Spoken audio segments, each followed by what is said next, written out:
Oh, for fuck's sake, turn off your notifications, Karen. All right. Coming to you live from deep within an icy radioactive wasteland. We are the survivors of the social justice zombie apocalypse. The few, the brave, the bitchy, those who don't turn off our fucking notifications. What the fuck? To find signs of intelligent life somewhere. Someone who learns to turn off our notifications somewhere. With Rantzerker 75. Chunk and the tyrannical thank you. This is your host. This is the thanks I get. Bitched out before we even start. This is your host who has learned to turn off our notifications. Okay, we are actually on the air, right? Yeah, I think so. I believe so. Brian, can you confirm that? Yes, the very first noise we heard was Karen's notification. I thought it was rather cute. Okay. Well, okay, guys, you know what?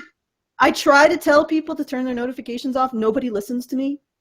You'll notice that I am never the problem at all. Never. Ever. She's never the problem. That's because I don't have any notifications on. Because I don't want to be notified. Is that virtue signaling? That sounds like virtue signaling. Actually, no. It's kind of like she, well, sort of in a way. She's trying to be like a maverick, a rebel. I don't need no fucking notifications because I don't want to be notified. Bitch.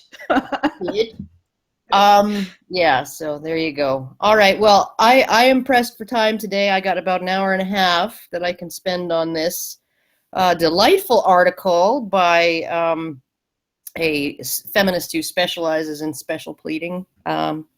So why don't we begin the show on the road? Yeah, let's do it. A post is making rounds on social media in response to the Women's March on Saturday, January the 21st, 2017.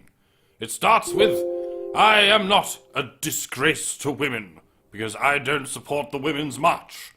I do not feel I am a second-class citizen because I am a woman. Okay.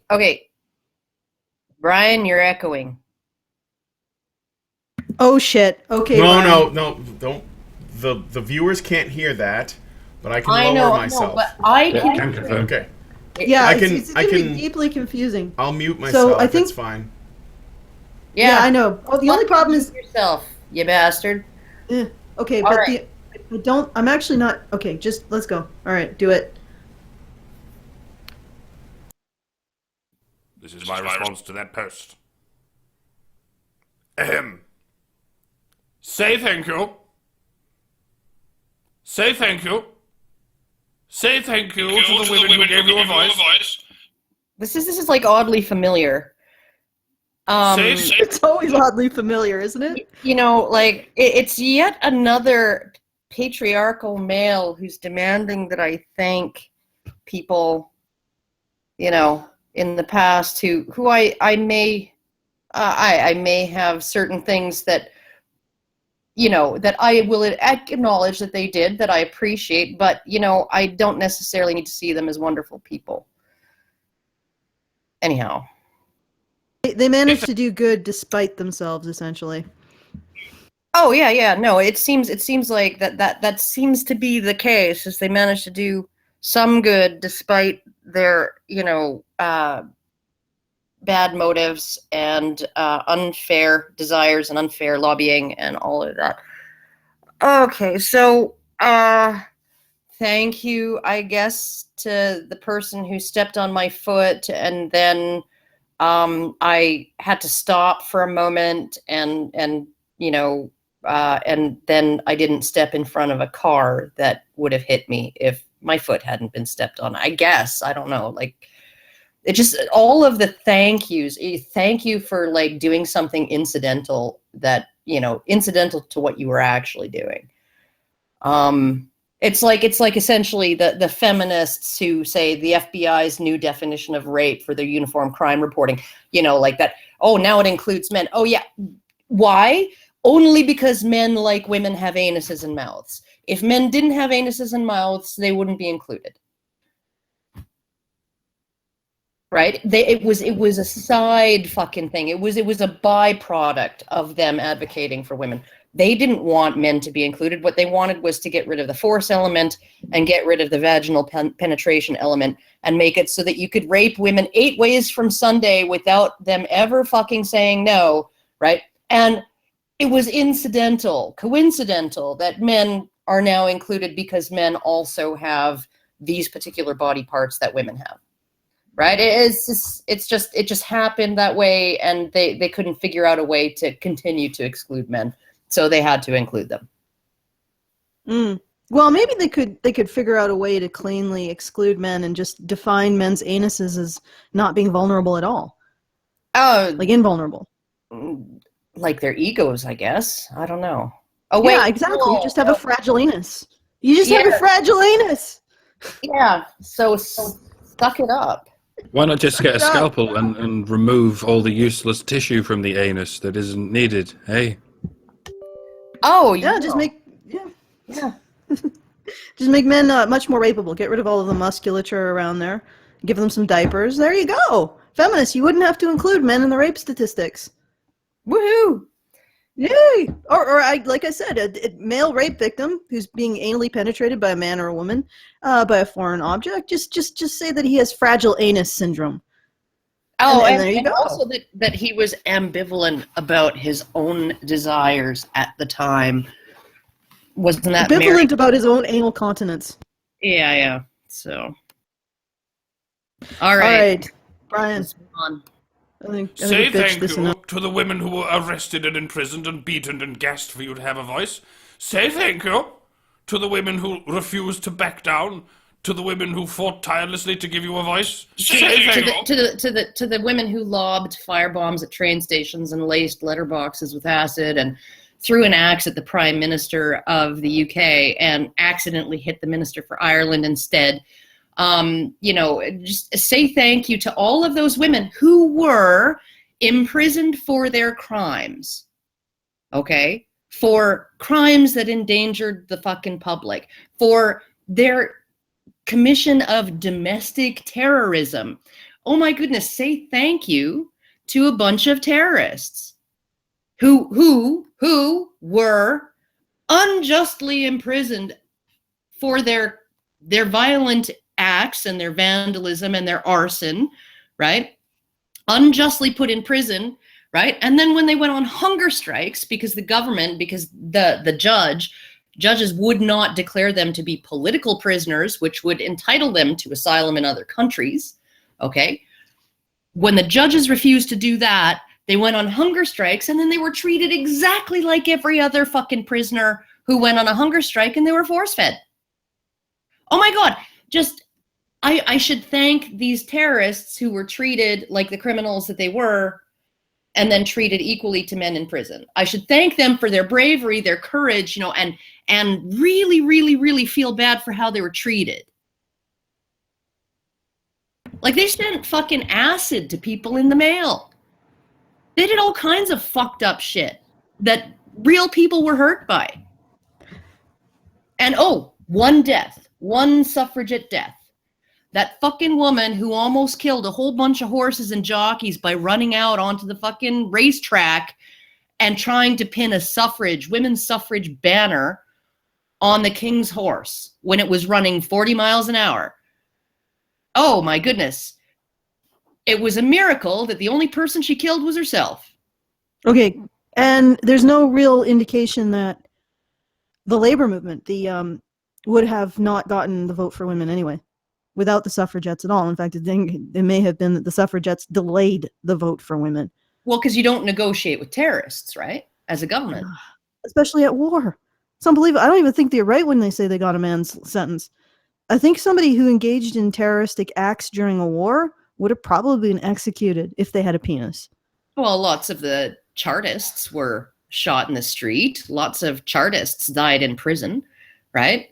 And they weren't just for votes for men, they were for votes for everybody, and they were for other electoral reforms like getting rid of rotten boroughs, and they were for reforms like introducing secret ballots so employers couldn't hold their employees' votes to ransom, right?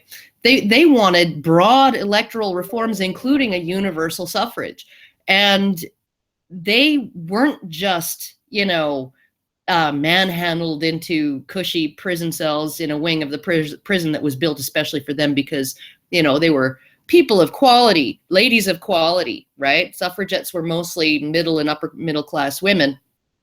And so you couldn't house them with the riffraff, you know, when they went to prison. They built a special wing of the prison for them with hot and cold running water. All right, let's continue. Back down to the women who fought tirelessly to give you a voice. Say thank you. To the women who put their lives on hold, who, lucky for you, did not have better things to do than to march and protest and rally for your voice. So you don't feel like a... You know, I think this would be a much easier conversation to have if anyone at the Women's March had like a substantive issue that they were protesting, you know, like in regard to, like, you know, like that there's this law, there's that law, there's this, there's that, there's the other that are in violation of women's rights. But it seemed to be that very few of them could answer the question, why are you here protesting? Right? And when they did, they answered it very vaguely. Well, you can't really choose just one issue. There's a whole bunch of things, and our equality is being threatened. And, you know, the only thing that I think that any of them really could name as an issue, it was that squeaky weasel word, access to abortion. Access to abortion. In other words, we want free abortions, right? We want abortions that other people pay for, that we don't have to pay for, right? Because access doesn't mean being able to go in and pay for an abortion and get one to these women. Access means going in, having abortion on demand, and not having to pay for it.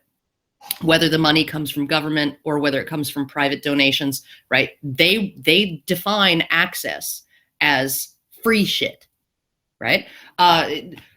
Taxes on tampons. Oh my fucking God. You know, we pay tax on toilet paper. Well, I think the frustration there was that we pay a supposedly a luxury tax. Although I know in the UK, I know the UK, okay, the luxury tax is less than the actual necessity tax. Allison, the luxury tax is 5%. The VAT tax, value added tax on toilet paper, is 20%. Right? They made tampons a luxury item so that they could tax it at less than 20%. It's 5% for tampons, 20% for toilet paper. And they call it a luxury item. Well, they had to qualify it as categorize it as a luxury item in order to make it eligible for the lower tax. Yeah.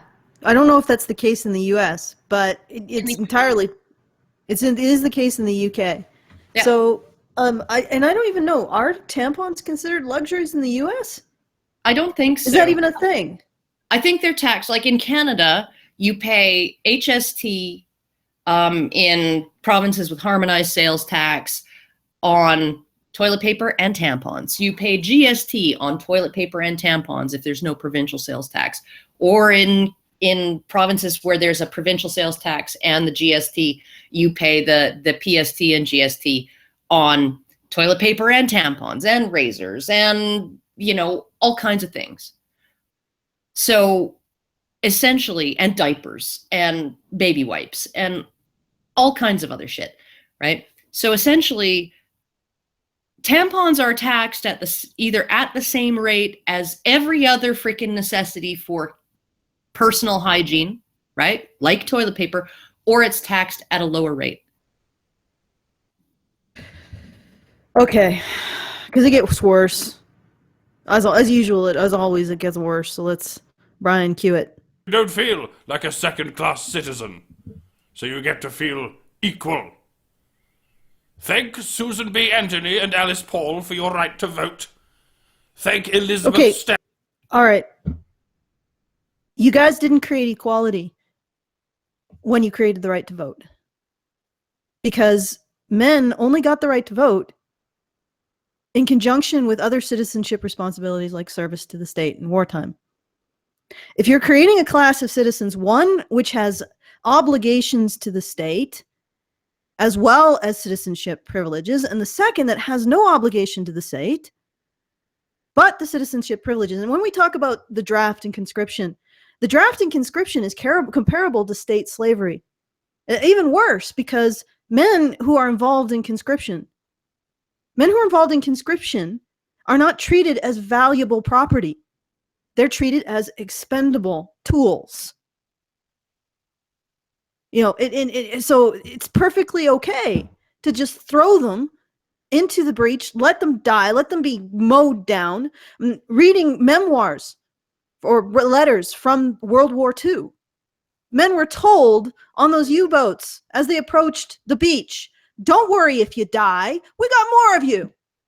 We can just throw another wave until it all, Well, if the government had to purchase those men the way a slave owner had to purchase slaves, which is essentially investing in a piece of property that you now have a vested interest in keeping alive and healthy, right? Then maybe that wouldn't have happened. But the government didn't have to purchase those men. They didn't have to pay an upfront lump sum price based on a projected value over a number of decades, right?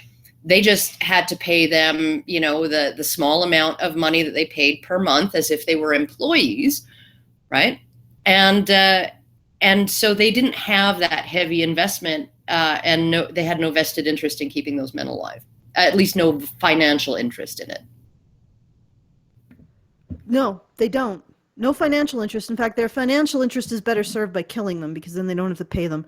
But they don't have to deal with the injuries afterwards. And it's like some people would say, well, don't be so cynical. Well, consider how the Veterans Administration deals with injured vets now. Yeah. And consider that World War II, I believe, was still a time where you get shot in the head if you defected or deserted. So this is the situation. Male citizens were expected to make themselves essentially slaves of the state, to be disposed of as the state wishes in its own defense. And I remember talking to Harry Capito, our legal advisor, about a case that he took on in which a woman was in an extramarital relationship with a man of a different race. And she was forcibly taken away from him and put into sort of a group home, a religious group home for women to give birth. And then the baby was given up for adoption. And that was on the behest of her father and her policeman. And it was a gross violation of her autonomy and her rights, because she had the right to, screw whoever she wants, as we would understand today. But think about that. That was she was put in quote unquote prison for a year. And it was a prison with indoor plumbing, with reasonable comfort, but it was a prison for a year. And she received, I think, $4 million in compensation in, I think, the 1990s for that. And it was very clever how Harry ended up getting her the compensation, but that's a side story. So she got, I believe, millions of dollars, or at least hundreds of thousands of dollars in compensation for that 1 year that she spent in a home with presumably a bed, heating, running water, all the amenities. She got that. Safe, clean, accommodations. She got $4 million a year for that 1 year. Now imagine if men suddenly woke up and said, hey, or the men from that era suddenly woke up and said, hey, I was forcibly abducted at threat of death or jail and put into a mud hole where I was shot at, bombed, and subject to chemical warfare for more than 1 year, sometimes, 4 or 5 years. How much should the government give me? And it's like, when you look at this, you think about it.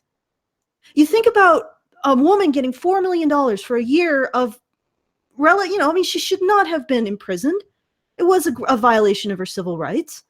but it was a comfortable prison. And in the end of the day, it was done for her benefit. So she could have the mixed race baby and then return to proper society. Even though it was a paternalistic violation of her civil rights, but done ultimately to her benefit. Millions of boys and men and young men were torn out of their lives, put into situations of extreme depredation and danger for way more than 1 year. And yet, as a society, we don't ever think, hey, what's the price tag on that for men? If 1 year of relative comfort is worth 4 million, how much is multiple years of complete abject disregard for your personal safety, your health and well-being? How much is that worth? Just throwing you into a conflict. How much is that worth? How much do we owe men? Well, let's see. Let's think about how many men were conscripted and how much that, I would say that would be many multiple times worth more than $4 million, $16 million, billion. We're talking billions and billions and billions of dollars. If we want to just look at it in terms of money. Of compensation. Of compensation due men for conscription of their rights, yeah. Of their civil rights. And they had to they were given the choice. You are either not a citizen, you're jailed or shot. You don't even have the right to your own life. Or you accept this obligation to the state, this horrendous imposition on your civil rights. And that's the deal that men got. And when suffragettes, were really the union, got women the right to vote, women didn't get that deal. They got a far superior deal. And their deal was, you get the privileges of citizenship, but you know what? No obligation. No forced obligation. You can volunteer, but no forced obligation to the state. No violation of your civil rights in exchange for your citizenship privileges. That is not equality. So let's lay that myth to rest right here. Equality, it's not even equity, right? It's not even equity. Yeah. It is a bald. The suffragettes created a bald and unavoidable supremacy with their very first act of giving women the right to vote without the same obligations to tolerate violations of their civil rights as men. Okay, done. Alice Paul for your right to vote. Thank Elizabeth Stanton for your right to work. Thank Maud Woodcock. Women had the right to work before Elizabeth Cady Stanton. Fuck's sake. Yeah, that's right. Women weren't working ever before Elizabeth. There were never any governesses, never any laundresses, never any fishwives. No women working the fields. There's nothing. We just all sat around on silken pillows, having everyone else do shit for them. No women working for pay, ever, ever, ever, ever, ever, until Elizabeth Cady Stanton. Okay, so where did maids come from? Where did governesses come from? Where did school marms come from? Where did fucking milliners, right? Women hat makers and things like that. Where did they come from? They were just like magicked into existence by Elizabeth Cady Stanton, right? Women were earning wages. Women were working long before her. Often they were working in conditions somewhat similar to the conditions men were working in. That was the injustice. Women have worked all throughout all of human history. The difference is this. Most of the time, work was through the home. The home was a unit of production. So work was in the home. And then during the Industrial Revolution, that changed. And there was created this class of woman who didn't have to work. And even aristocratic women during feudal times had to work. They had to do stuff. They had to run a household. But suddenly the Industrial Revolution totally oppressed women by giving them all kinds of free time, so that the amount of work required in the home went down from like 12 hours a day to 3. And in the 50s, women had all this free time because now they didn't have to work 12 hours a day in the home to create, to sustain their families financially and physically. That was the problem with No Name. Yeah, that was Brady Friedan's problem with No Name. I have too much leisure time. I don't know what to do with myself. Create feminism. All right. Your prenatal care and your identity outside your husband. Thank Rosa Schneiderman for your humane working conditions. Thank Eleanor Roosevelt and Molly Jewson for your ability to work in politics and affect policy. Thank Margaret Sanger for your legal birth control. Thank Carol Dowd. Thank Margaret Sanger and the dirty, filthy Negroes that she wanted to exterminate with her campaigning for birth control and abortion. Okay, can I just point some shit out? One, thank whoever for being separate from your husband. Actually, man and wife were supposed to be one body. And there were some pretty codependent shit that the Christianity told men, like sacrifice for your wife is your wife's sacrifice for, or as Christ sacrificed for the church. That's more like him subsuming himself into her. And you know what? The whole relationship was pretty damn codependent on both sides. Let's move away from that. And what was the other thing that they said? The right to bodily autonomy. So the right to say no to parenthood. Say that sex isn't consent. Consent to sex isn't consent to parenthood. Well, congratulations. That didn't create equality either, because men still don't have that right. They don't. Yeah. Even if you rape a man, he can't say, well, I didn't even consent to the sex. How can I consent to the parenthood? Even if you rape a boy. Even if you rape a boy. There's a woman in Ontario who just managed to get child support out of a sperm donor.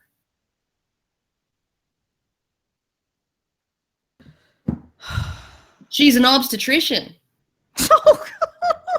She feels like her $250,000 a year income is not enough to support her 2 children, and so she needs a chunk of her old friend from med school who happens to be gay. She needs a chunk of his $280,000 a year income in order to properly support the kids that he donated sperm to, as a favor to her to help create 16 and 17 years ago.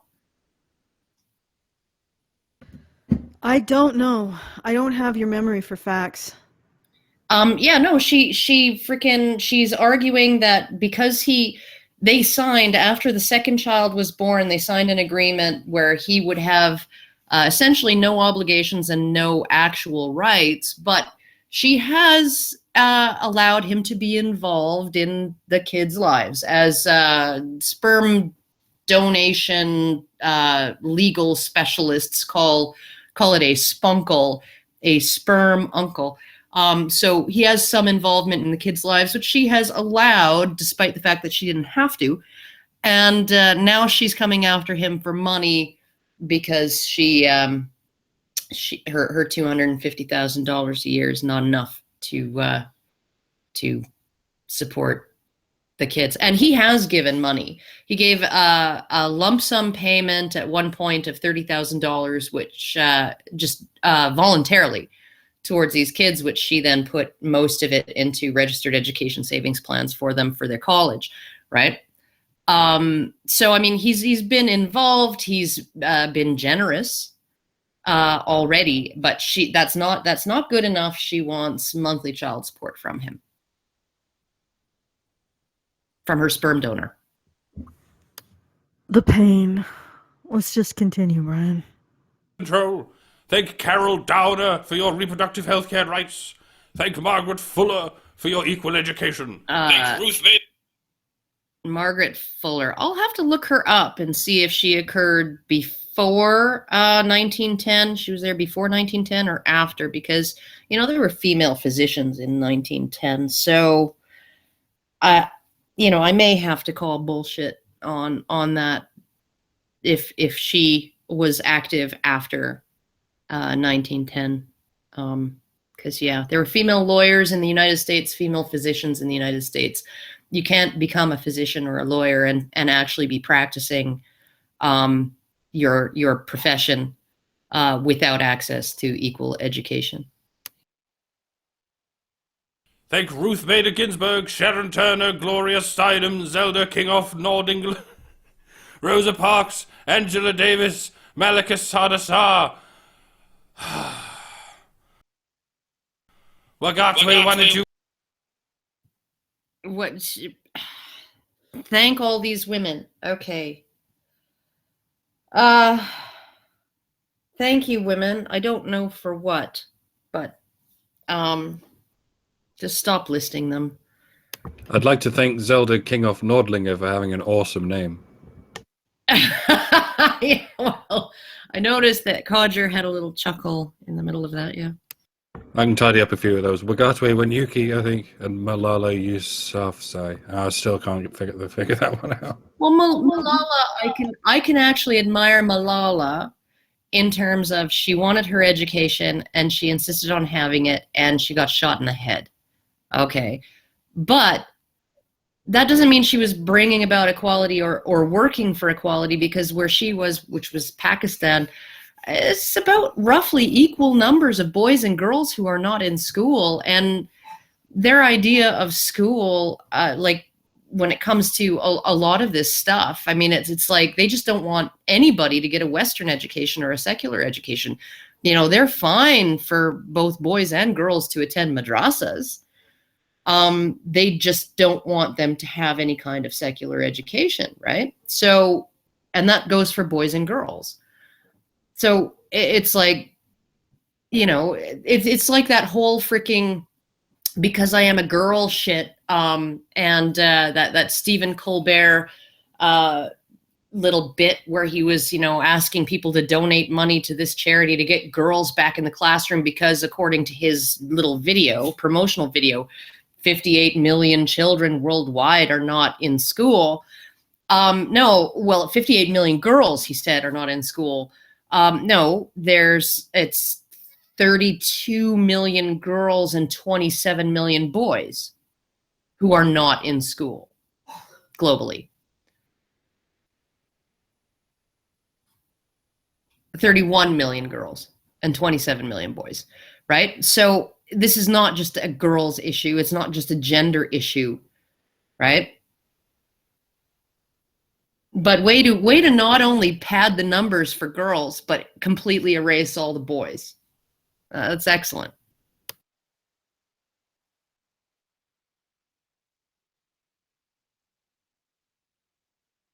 I think so. I don't know where everyone else is. Oh, Allison just disappeared. All right. I'm assuming she'll be back. Yeah, sorry about that.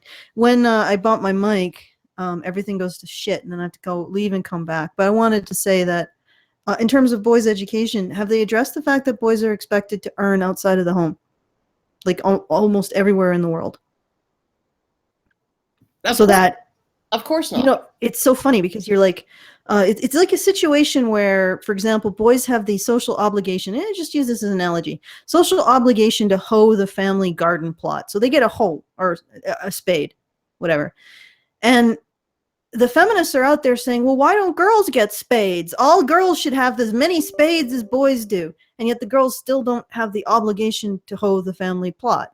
And they're wondering why they get pushback from the families, from the societies in which this is the case. They're getting pushback because you need to prioritize giving boys the tools they need to do the jobs that they're expected to do. And if those jobs don't get done, then the entire society suffers. That's why you're getting pushback. There's no such fucking thing about patriarchy. Anyway. Continue. Well, I mean, okay, you can call it patriarchy if you want, but it's not designed to oppress and subjugate women. It's designed to keep both men and women doing what's expected of them. And, you know, in a lot of these sort of Middle Eastern countries where, you know, there's this massive apparent oppression of women and women are denied educations, right? Women have parity, near parity, or in some cases greater than parity in university education, in secondary education, and all of that, Because why? Because the men, instead of going to university and spending 4 years of money, right, they're going directly to work because that's what's expected of them. Brian. Wagatwe Wanajuki, Ida B. Wells, Malala Yousafzai. Thank your mother, your grandmother, your great-grandmother, who did not have half the rights you have now. My grandmother was a career woman who would have told you ladies at your march to go find something fucking useful to do and stop whining. Half the rights. Well, you mean even... What the fuck does that even mean? My grandmother, when she left home as a teenager, managed to get a job. She was born in 1909, before women had the vote or any rights whatsoever, right? She left home as a teenager. She had she had a full education to grade 3, a partial education up to grade 8 because she had to work on the farm a lot of the time that she should have been in school from grade 3 onward. And she went out and she got a job, and then she was eventually managing a department at a department store, and then she went on to take over the general store in a small town and then become postmistress and all of this stuff. She did all of that just through hard work and perseverance and competing against men for those jobs, right? All of that happened before equal rights legislation in the 1960s, before equal pay legislation in the 1960s happened, before any of that. She somehow she managed that, and then she married a younger man. Isn't that interesting? Yeah, no, I just, like, I'm not seeing my grandmother feeling sorry for herself. She was too busy fucking working and doing shit that apparently she was not allowed to do, like work outside the home for money and, you know, date men that she wanted to date and all kinds of stuff like that. It's the most crazy thing. Brian. You can make your own choices. Speak and be heard. Vote, work, control your body, defend yourself, defend your family. Because of the women who marched. You did nothing to earn the word. No, you can defend yourself and your family with a fucking shotgun, and you could do that in the 1700s. Okay, so I mean, even assuming their presumption, which is that, you know, all of these women gave us equality instead of superior rights, which is what they did. I mean, men didn't have the right to work, actually, ladies. Did you know that? If you were a man who was not supporting a woman or a family, you didn't have the right to work. You could go starve in a ditch. And the thing is, so if you look at prior to these work regulations, you could discriminate against bachelor men, even though bachelor men would have nobody to support them. So you could be literally condemning someone to starve to death, but you could discriminate against bachelor men because they were bachelors. Men did not have the right to work unless they were supporting a woman. So there. You never notice that part of history. You never put that into your conception. So these women, the right to bodily autonomy, the right to vote. Men don't have the right to vote. They have a vote, but they have an obligation to the state, especially in the US, and most likely if it was necessary in Canada and any other Western nation too. If the draft was necessary, it would just be brought back. Men do not have the right to vote. They have a reciprocal exchange of obligations and potential privileges, but that's it. Women have the right to vote because they get it free and clear. No obligation to sacrifice their bodily autonomy and their civil rights to the state. So, no, you didn't create equality there. One of the most interesting things that's happened recently is in South Korea. In South Korea, they have mandatory conscription, so mandatory military service for males only. I think it's for 2 years, right? Immediately after high school. So essentially, the moment you turn 18 in South Korea, if you're a man, you go into the military, you serve your 2 years. You are paid less than minimum wage for that work. And up until recently, men could use that time as essentially credits for universities. So that when they served their freaking 2 years and then they went into university 2 years behind all of their sisters, right? They could actually recoup some of that loss of time by essentially being granted university credits. And it was also considered to be relevant job experience. You know, you could put it on your resume, and employers were allowed to treat that as relevant work experience, and therefore, you know, you would beat out a brand new candidate who had never worked, you know, in a private sector job. So essentially, if you had a man who was just coming off of his service and he's applying to work at a, you know, as an accountant, and you have a woman who's just coming out of school and she's applying to work as an accountant, their job experience would be looked at the same, right? And apparently this was seen as unjust to women, and so they've gotten rid of that. Men are no longer allowed to use their 2 years of mandatory military service as relevant work experience or translating it into university credits. So essentially they're starting off their career life 2 years after their sisters are, right?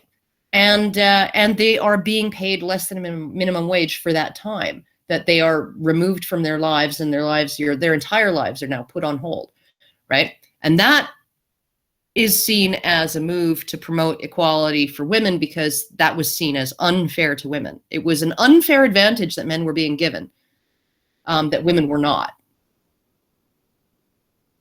So when you got the vote, you didn't create equality. You created an inequality in favor of women. When women gained the right to say no to parenthood when they consented to sex, they gained an inequality in favor of women. They gained a right that men don't have, still don't have, never had. And what was the other one? When women gained the right to work, they gained a right that men never had, because men didn't have a universal right to work. They only had a right to work if they were supporting a woman. And that was never addressed. So in every case, what you guys have championed is not equality. It's supremacy. It's functional supremacy. And that's why everybody calls you a supremacy movement. And guess what? Just like I don't think the KKK and the Aryan Brotherhood and whatever white nationalists, I'm going to say white nationalists because I don't really agree with the idea of tying nationalism to a race. Regardless, these people do not speak for me because I am white. White supremacy movements do not speak for me because I am white. Because I think it's a fundamental violation of my humanity. It's a fundamental violation of my humanity to create these kinds of divisions between me and other humans. So fuck off. You're a supremacist movement and you do not talk for me. Just like the KKK doesn't talk for me. You can go fuck yourselves. All right, then. Moving on. Those rights. You were born into those rights. You did nothing, but you reap the benefits of women, strong women, women who fought misogyny and pushed through patriarchy and fought for you. And you sit on your pedestal, a pedestal you were fortunate enough to have. No, I actually sit on my pedestal that was granted me unjustly by those women. And I say, you know what? This isn't fucking fair.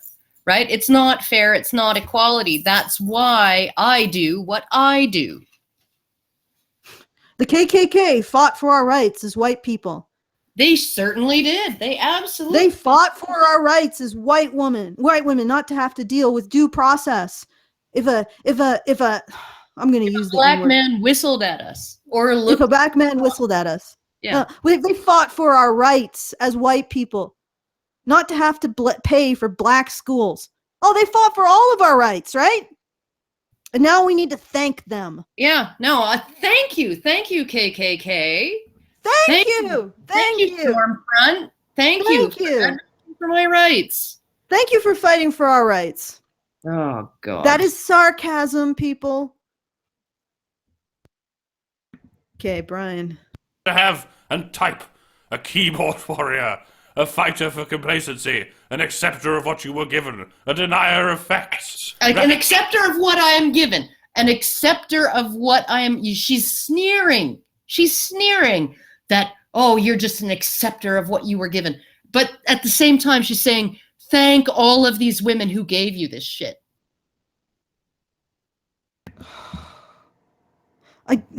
Why would I just accept what I'm given? Why would I do what I'm told? Why would I say thank you when I don't feel it's justified? This is such a fucked up dichotomy. You have to thank a supremacy movement as a woman for giving you these rights that men didn't have. No right to vote. Sit back and thank the patriarchy for giving me anything. Because it's not like they're the ones who signed all of this bullshit into law. It's not as if the men in power were the ones who actually signed this shit into law after women demanded it. Oh, yeah, no, the patriarchy's done nothing good. The men in power who have done nothing good for women, right, except do everything that feminists ask them to do. At right? the expense of men. And under the bus to do it. But it's just like, you say, oh, you don't deserve these rights unless you thank the supremacy movement that gave them to you. Fuck off. First of all, you didn't give us those rights. Men did. Men bent over backwards to give women rights that they didn't even have. You know, I don't even think they can give themselves. I don't think men can. Because there's something that stops men from benefiting themselves over women. When roughly 50% of men had the vote, right? One of the very first things they did was support with their votes women's suffrage. But men have given, no, it was only the suffragettes that actually did that, right? Until, and they do this every fucking time, right? Until some feminist lobby effort is exposed for being grossly unfair and unjust. And then they say, but it was all men who signed that bill into law.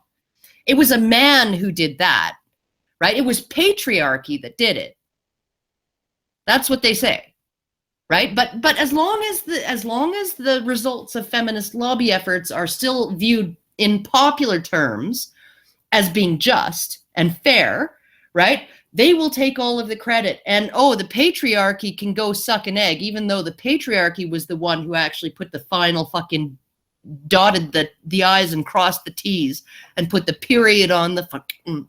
Well, but the patriarchy also, not that didn't just do that, we want to call the patriarchy. The governing structure, whatever. The governing structure that men comprise the working parts of, they don't necessarily rule it. They gave women a better deal, a superior deal. Or they accepted a superior deal for women relative to any group of men. They would never have given a group of men this deal that they gave women. Not white men, not black men, not Chinese men, not any group of men would they have ever given the deal that they gave women. And they would never have given them a legal supremacy. Period. And... So, well, anyway, I just want to get back to it. I don't think the KKK talks, I don't think, Stormfront speaks for me because they say that they're advancing white rights. I don't care. I'm not interested in supremacy. I'm not interested in whatever frickin' feminism is selling. And I never have been. Even when I was a feminist. And then I figured out, oh shit. Actually, feminism doesn't care about conscription. It doesn't care. No. I have never been interested in supremacy. I want equality. Honestly, feminists now are starting to make noises about, we got to get rid of selective service. Well, why? Because everybody's now talking about women being included. No, we shouldn't get rid of selective service until women have gone through a couple wars. Until we've run them through a couple battle sieves. Well, I don't even, because they're not going to be on the front fucking lines. And any argument that Republicans make as in terms like Ted Cruz, in terms of like, our women are going to be in foxholes. No, they're not. They're going to be inconvenienced for a couple of years. They're going to be support staff. They're going to be in fucking computer rooms, freaking processing data. That's what they're going to be doing. They're going to be cooking French toast for troops in barracks. They're not going to be on the front lines. They're not going to be doing all of that stuff because 99% of them aren't going to be qualified to do that, right? So it's not like we're going to be taking our daughters and putting them in foxholes. No, we are not, right? What we are going to be doing, if women are included in selective service, is we are going to be saying, you do this, or you lose a bunch of shit that you would otherwise be entitled to, right? You sign up, or you lose Pell Grants, and you lose freaking, the opportunity to work at certain government jobs and blah, blah, blah, right? Just like men. And you know, you're going to have to be willing to give up 1 or 2 or 3 or 4 years of your life, right? And just put your career on hold and put your family on hold and do what the government tells you. And it won't be as difficult as what the government tells men to do, but it's going to be an inconvenience. And oh my goodness, the gnashing of teeth over that. How dare we inconvenience women? That's all it fucking boils down to. Okay, Brian, we really need to step it up here. Up in your So delusion step it of up. equality. You are not equal. Even if you feel like you are, you still I make don't less than feel a like I'm equal. I feel like I'm better than equal. Yeah, we're aware that we're not equal. We are very aware that we have more rights than men. Thank you. That's why we're fucking here. Calling out this fucked up supremacy movement and advocating for actual equal rights for men. Actual equal rights. That means the right to work, the right to bodily autonomy, the right not to be conscripted, and the right to say no to parenthood and yes to sex. That's my personal, or at least have it be equal between the genders. So that when a man gets raped, it isn't automatic consent to paying 18 years to his rapist. And not even being able to see his kid if he wants to. Yeah, because he doesn't have automatic parental rights. Nope, just gotta apply for automatic those. obligation. So yeah, we are aware that we are not equal. And now we fight so that men can be equal to us. Okay, Brian. man for doing the same work. You make less as a CEO, as an athlete, as an actress. Okay. As a CEO, as an actress. Okay, this is that frickin' Jennifer Lawrence bullshit again, right? She got paid roughly half of what Christian Bale and her other male co-star were paid, and she got a little bit less of the sort of the gross point, profit margin, right? Than they did. But she spent less than half the days on set that they did. So per day on set, she got paid more than they did. She got paid more per hour and per day than they did. Here's the thing, and it also ties into what I was saying with men not having the right to work. When you look at per hour, women make more. When you look at women prior to getting married, women make more. And it might be partly because of a latent prejudice towards men who are not supporting women, who are just supporting themselves. Because men don't have a right to work and never have. And nor do they have the right to be paid equally and never have. So men who are supporting a woman get paid more. And we have never addressed this discrimination against men at all.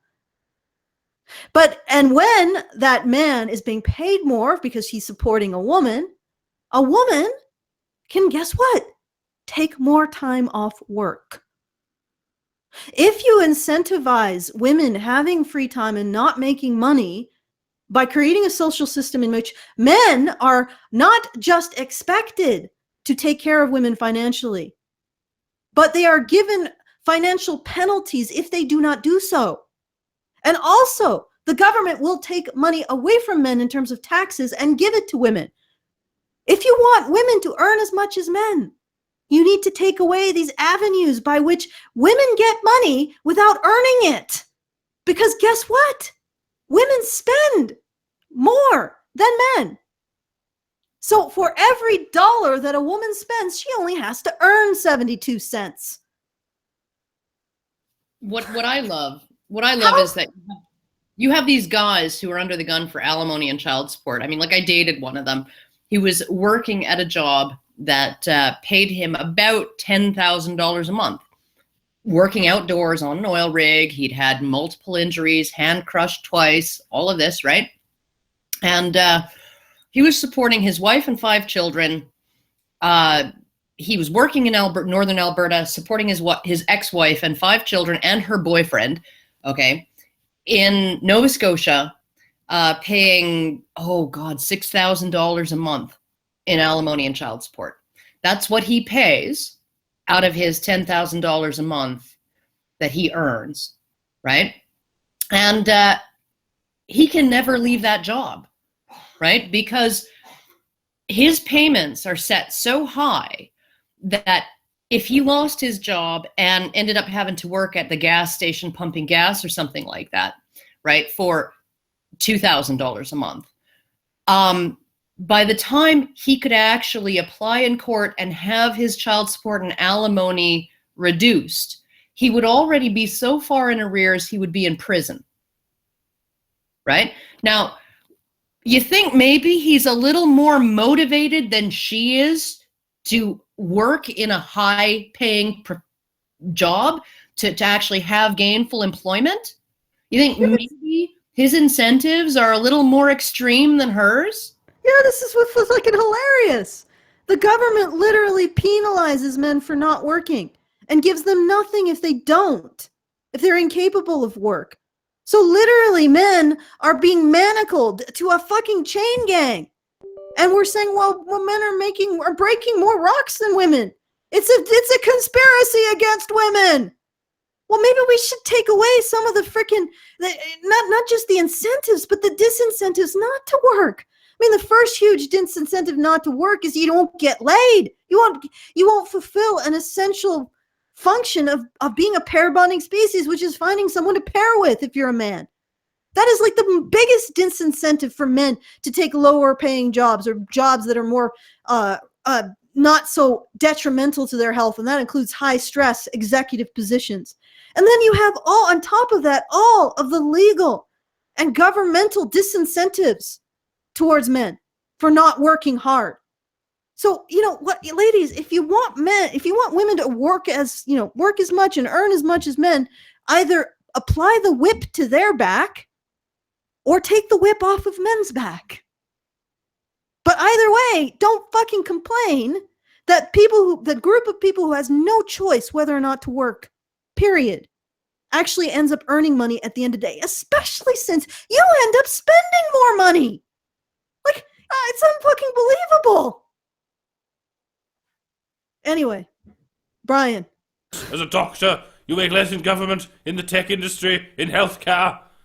You still don't have full rights over your own body. The men are still debating over your uterus, over your prenatal care. What? Oh my fucking God.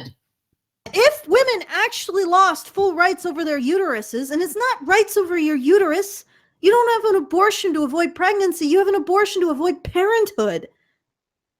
You know, let's imagine a hypothetical future situation, which will happen eventually. The fetus is taken out of your body, gestated in a box, and given back to you when it's born.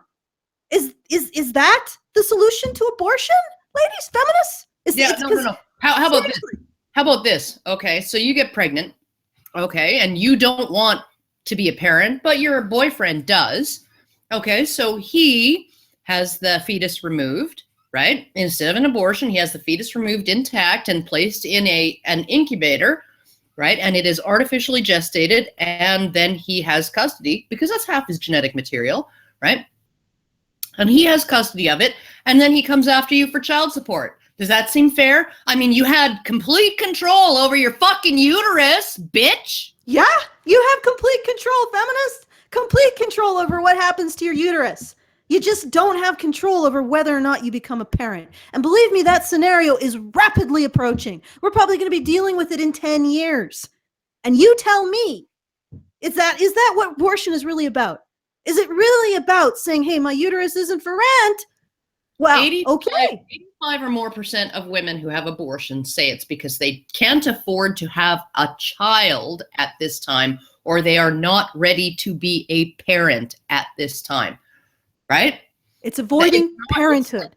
And probably they decide on abortion because they think that that's an easier choice emotionally than going through with the pregnancy and putting the baby up for adoption, which is also an option that they have in order to completely avoid the expense of having a child and completely avoid the imposition on their lives of becoming a parent and being responsible. But also completely avoid, when you have an abortion, you also avoid the potential complications of family, making their expectations and desires, no. Yeah, well, your parents going, don't give the baby up for adoption. I want to be a grandmammy. Yeah, and other stuff like that, which, let's not get into it, but it's avoiding parenthood. It's not avoiding pregnancy. And if it was, in 10 years, when we have artificial wombs and that fetus is taken out intact and put in the artificial womb to gestated to term, and then given back to you, you will be perfectly happy with that, right, feminists? Oh yeah, not given back to you, forced back on you. Yep, you're just gonna be like, yep, that's exactly what we were about. It was just avoiding pregnancy, not the child. This is such a fucking self-serving argument. Oh, it's ridiculous. It's a complete red herring and it's stupid. Yeah, okay. Brian. Over your choices. You still have to pay taxes for your basic sanitary needs. Like toilet paper. Like everything that's basic sanitary need for men too. Okay. But what are they comparing the women's situation to? Their idealized version of reality for men? And you know what? I want to put something out. The KKK thought it was advocating for equal rights for whites too. Did you know that? They thought they were advocating for equal rights for whites too. Equal rights has to be... and I will say that about men's rights activists too. Equal rights is one of the most dangerous fucking terms on the planet. Equality. It's dangerous. No group should be able to uncritically advocate for equal rights without being very carefully monitored. And I hold that men's rights activists to the same fucking standard too. Okay, Brian. Sanitary needs. You still have to carry mace when walking alone at night. You still have to prove to the court why you were drunk. Okay, all right. Mace when you're walking, like men don't have to take self-defense and carry weapons that defend themselves with. I don't carry mace when I'm walking home at night. My daughter works at Walmart halfway across the city. She often gets off work at 11 o'clock or midnight. She takes the bus home. Right. She takes the bus to the nearest bus stop, which is a 15-minute walk from home. Right. And then she walks the rest of the way home. Sometimes she doesn't get home until 12:30, 1 o'clock at night. Okay. That's her life as a young woman. She's 21 years old. She's a young woman. She doesn't carry mace. She doesn't feel endangered. She doesn't feel like she's at risk. This whole thing, having to carry mace, that's about your feelings. That's not, and that men don't have to. It's not about your actual level of risk. It's about your feelings of apprehension. And how are we ever going to convince women that really in public they're safer than men, which is reality? How are we going to convince them of that when we constantly reinforce this notion that women and only women have to carry mace in order to be safe if they're walking at night?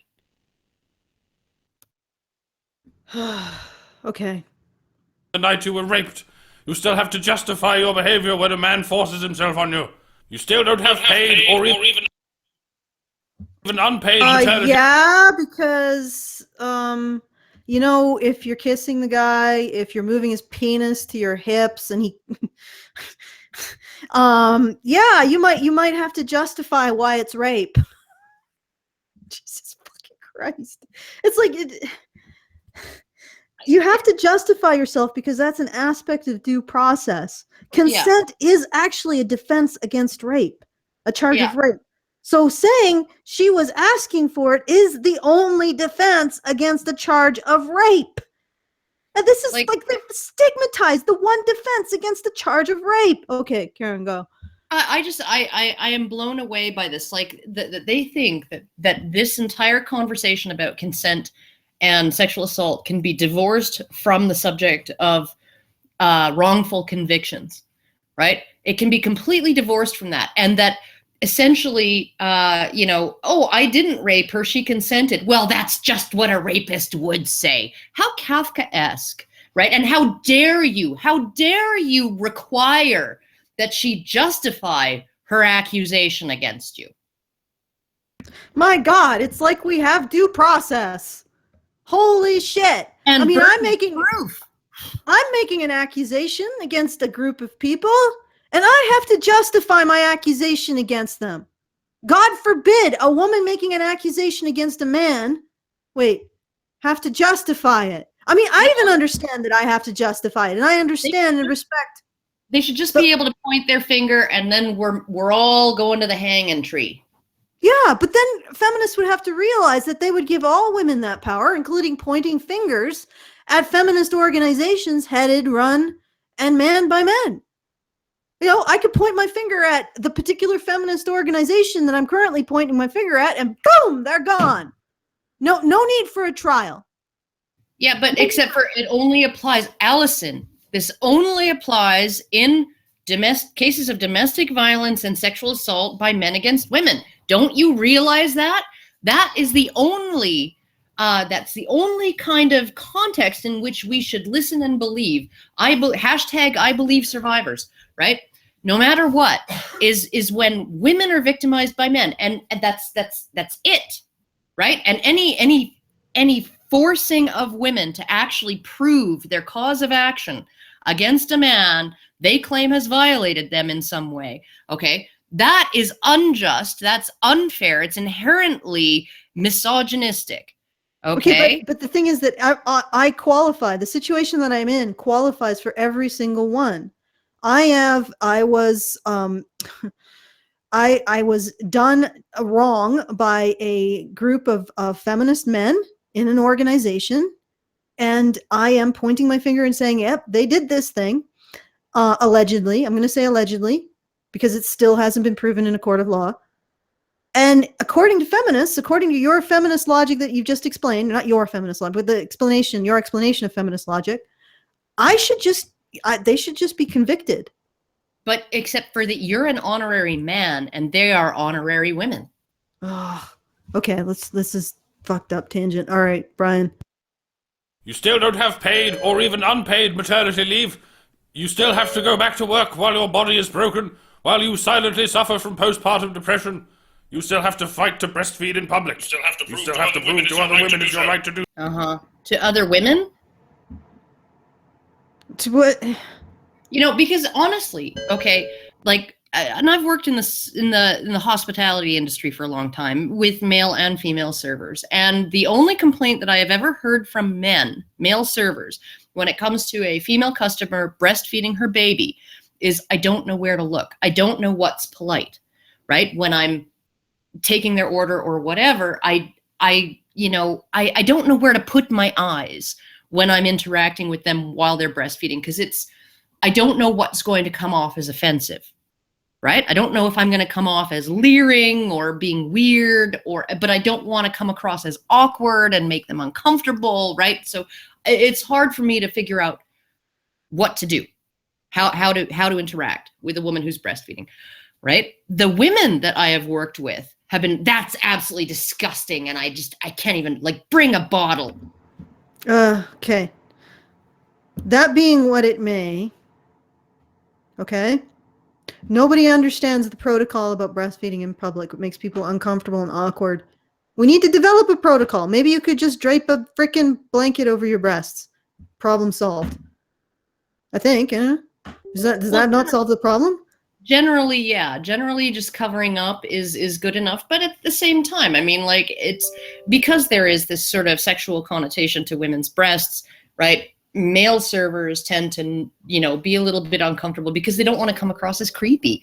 They don't want to come across as lascivious, right? They don't want to seem too interested because then they might be seen as perverts, right? And so it's essentially, it's not be seen by themselves or by, but by the woman herself, right? They don't want to make her uncomfortable. do women ever even like, okay, feminism, okay, feminist women I understand, but do women in general ever notice how much men accommodate them emotionally?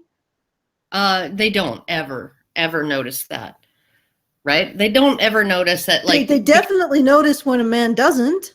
Because the men that I've worked with, right, at least in terms of breastfeeding and stuff like that, the men that I have worked with have always been very focused on making sure that the breastfeeding woman is comfortable and that they're not doing anything to make her feel uncomfortable, right? Whereas the women, some of the women, not all of them, but some of the women that I have worked with have been absolutely revolted by the idea of breastfeeding in public, and they think that women should either stay home or bottle feed their babies in public.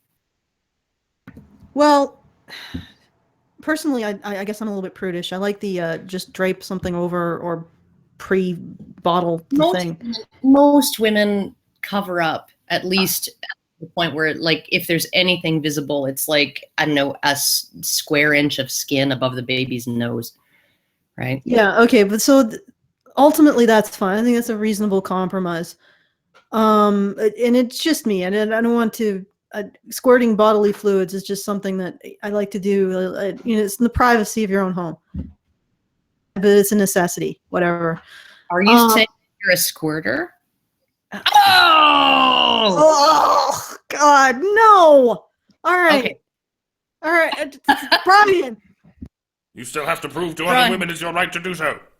You still offend others with your breasts. You are still objectified. You are still catcalled. In 3 sentences there. You see that? In 3 sentences. You still offend others with your breasts. You are still objectified. You are still catcalled. In a hop, skip, and a jump, they got from some people like my breasts and some people don't. So a whole bunch of neutral people in the middle. But until everyone in the fucking world is neutral and has nothing good or bad to say about your tits, you will always be oppressed. And by the way, it's the women who don't like him and the men who do. Ugh. The whole thing is like so freaking, and it's like, I was in a small town when I was breastfeeding my kids, right? So I mean, like, it was, everybody knows everybody, very conservative generally, and, you know, old-fashioned traditional kind of people, right, in this small rural town. And I never had anybody at me breastfeeding in public. I went to a party once, like a baby shower for somebody else once, and was sitting on the couch and started breastfeeding. And one of the people said, we have a bedroom if you want to go in there, like, if you don't want to do that out here. And I'm like, no, I'm fine. And they're like, oh, okay, cool. Okay, I'm just going to be a time Nazi here. Let's try to get through the next 30 seconds. That's not going to happen, but we'll try. Sexualize. You're still told you're too skinny or you're too fat. You're still told you're too old or too young. You're applauded when you age gracefully. You're still told men age better. You're still told to dress like a lady. You are still judged on your outfit instead of what's in your head. What brand bag you have still matters more than your college degree. You are still being abused by your husband, by your boyfriend. You're still being murdered by your... Okay. All right, sorry. Go back to just dial it back to abuse, because that's a completely different section of reality. We're just gish-galloping through sections of reality. Okay, so you're held to standards of public decency in dress. You're expected to, what is it that feminists are advocating for? That women get to act like chimpanzees and fling their shit and walk around naked and shove their gorged genitals in people's faces?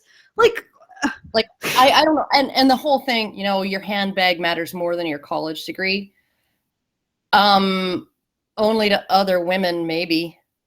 And also your handbag can reflect your college degree, because, you know, education often reflects income. So there you go. It might be easier to show off your wealth with your wealth with a handbag than with your diploma. And plus, I think people would get even more judgmental if you were like, "This is my diploma." Yeah. Shove it in their face. I'm going to actually, like, I don't know, sew my freaking college degree, my university degree on the back of my jacket so that everybody knows. Everybody that I have a PhD or whatever, right? maybe people prefer, maybe that's why purses became popular as a subtle social signaling, because it is subtle. Yeah. It is more subtle than just, walking around with your bank account statements and your degrees and shoving them in people's faces. Even before you say hello, I have a master's degree in women's studies and this is my bank account statement. Bow! It's like, what? Yeah. You create these aesthetics, signaling because people appreciate them more than bragging. So just live with it. Okay, Brian. Handbag you have still matters more than your college degree. You are still being abused by your husband, by your boyfriend. You're still being murdered by your partners. Okay. I'm actually being murdered right now. I don't know if you can tell. There's like a little tinge of distress in my voice because I'm like, no, honey, no, don't. I love the idea that someone's reading this article and they just look around and go, "Oh shit, you're right. He was stabbing me." Like, fuck you, here. Wouldn't that be the most amazing coincidence?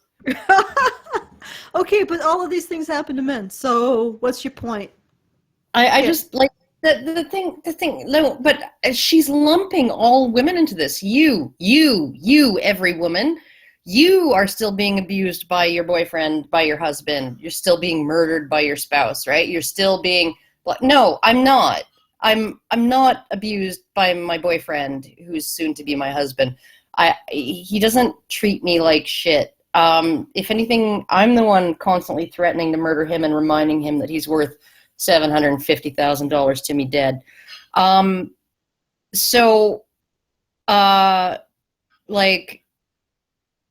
I just, in what universe is this the average woman's experience?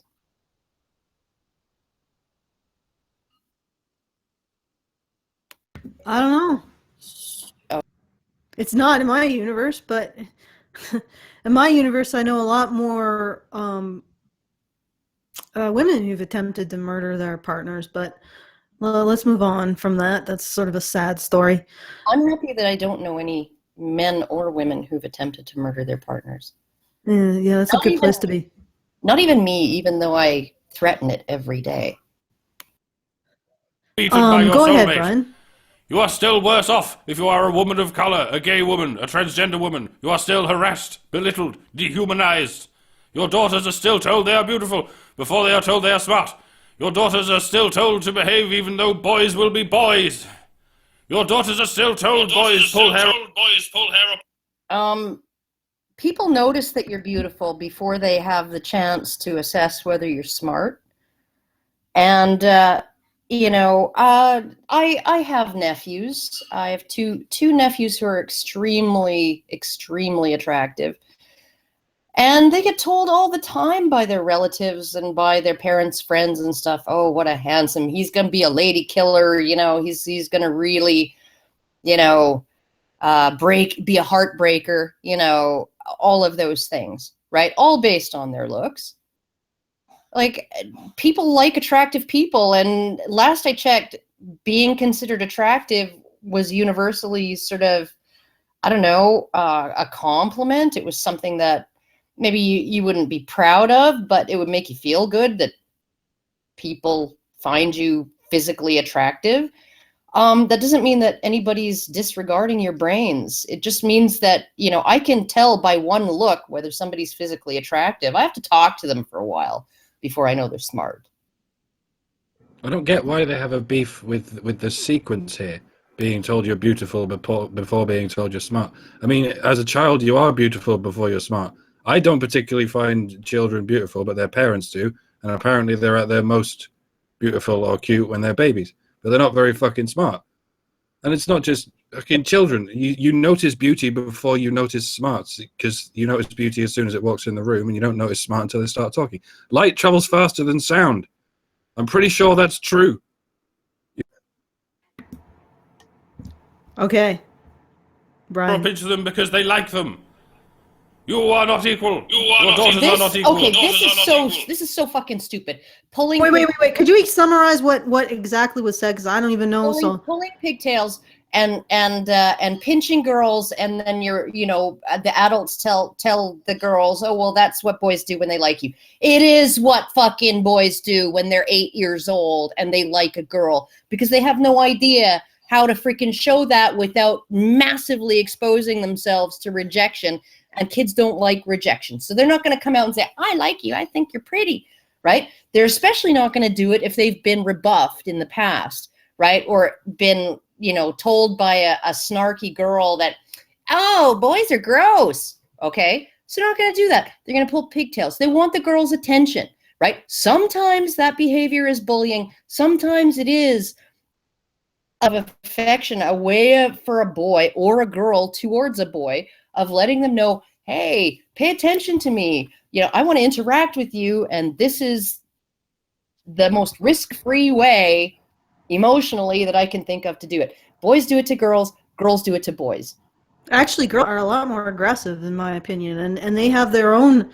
There's a sort of girls will be girls attitude towards what girls do, because what girls do is they run in a pack, they grab a boy, they force him down, and then they start to molest him.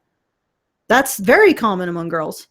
I remember this one commercial for Participaction or something like that, which was a government program encouraging fitness in Canadians. And it had this old-fashioned Italian love song playing in the background, and a boy running down the street for his life with a mob of girls running after him. And then he eventually ran out of steam and stopped to catch his breath, and they all come and kiss him. Right? Yeah, that's really common. That's like and the more the boy resists, the funnier it is.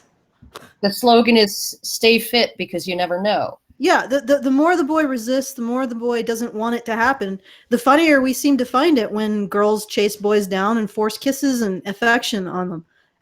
Feminists have never noticed this, that there is actually a sort of more sinister and disturbing equivalent to boys will be boys. And that's this idea that girls, this joke, and it's a very common joke. You see it in Participation, you see it in all kinds of videos and stuff, that the girls will come together in groups and corner a boy and extort sexual activities out of him. And everybody has a good laugh at that. Maybe we should call it, let girls rape. Well, at least girls, when they go to their parents and say, little Billy's pulling my pigtails and stuff, right? Their parents will show some sympathy.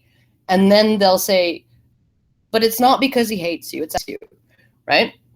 But they will show her some sympathy. They will. They won't laugh.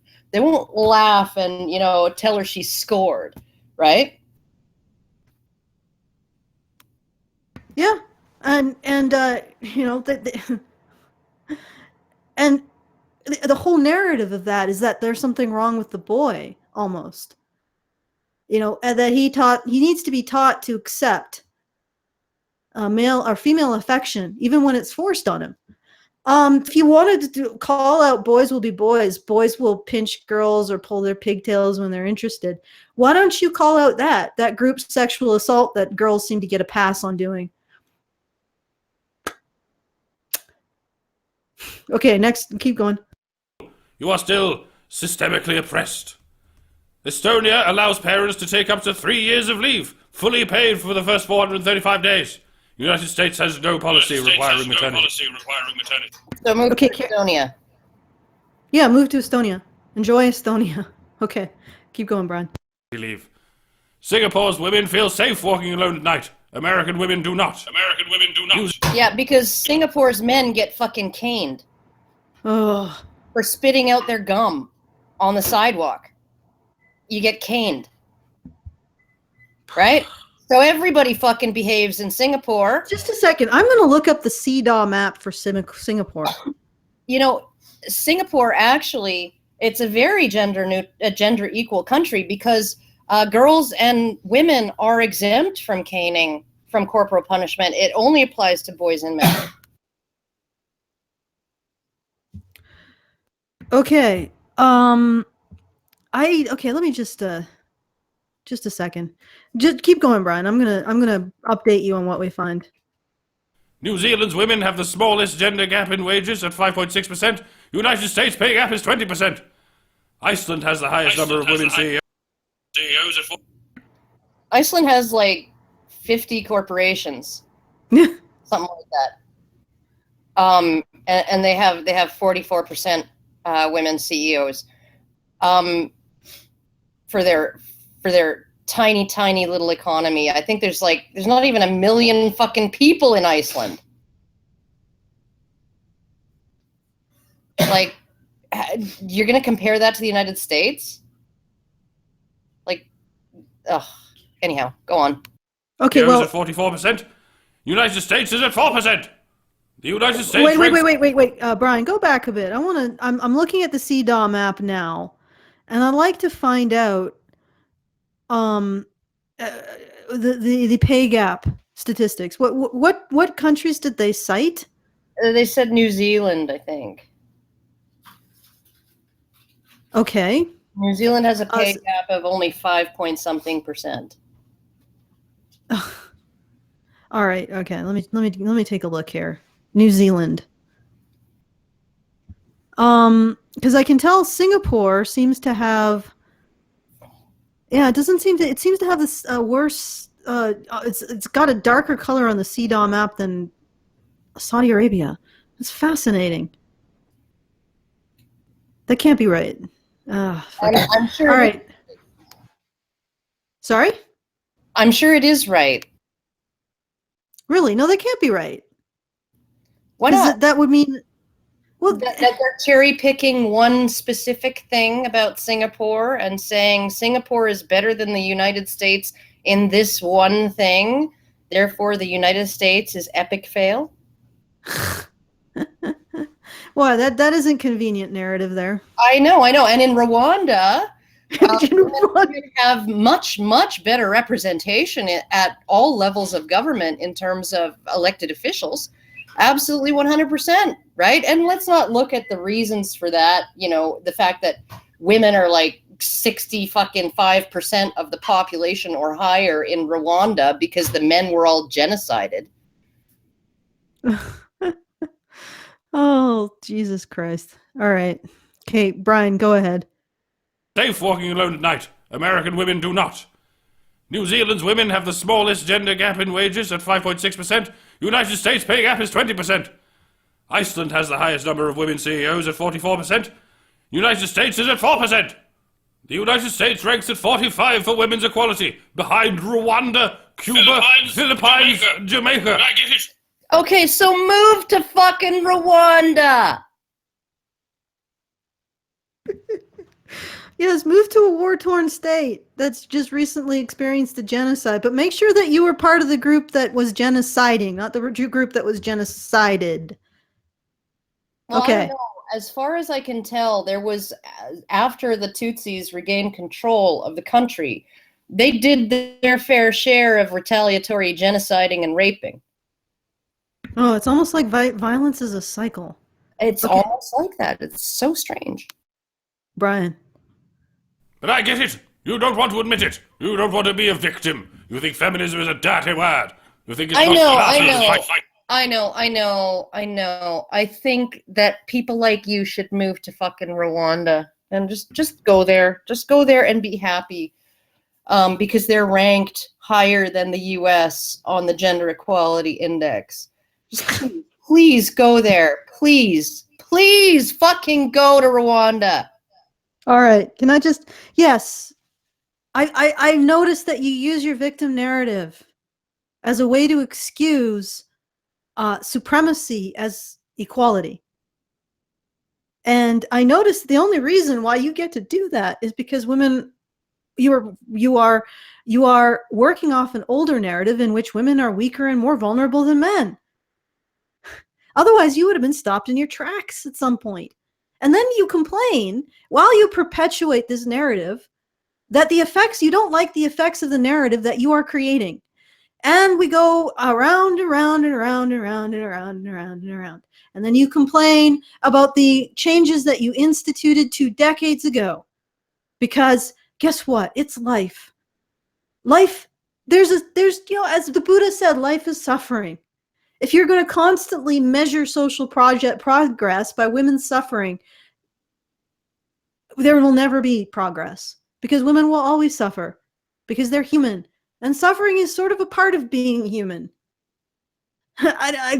Maybe we should just stuff women. Like we should just skin and stuff them. Then they'll be happy.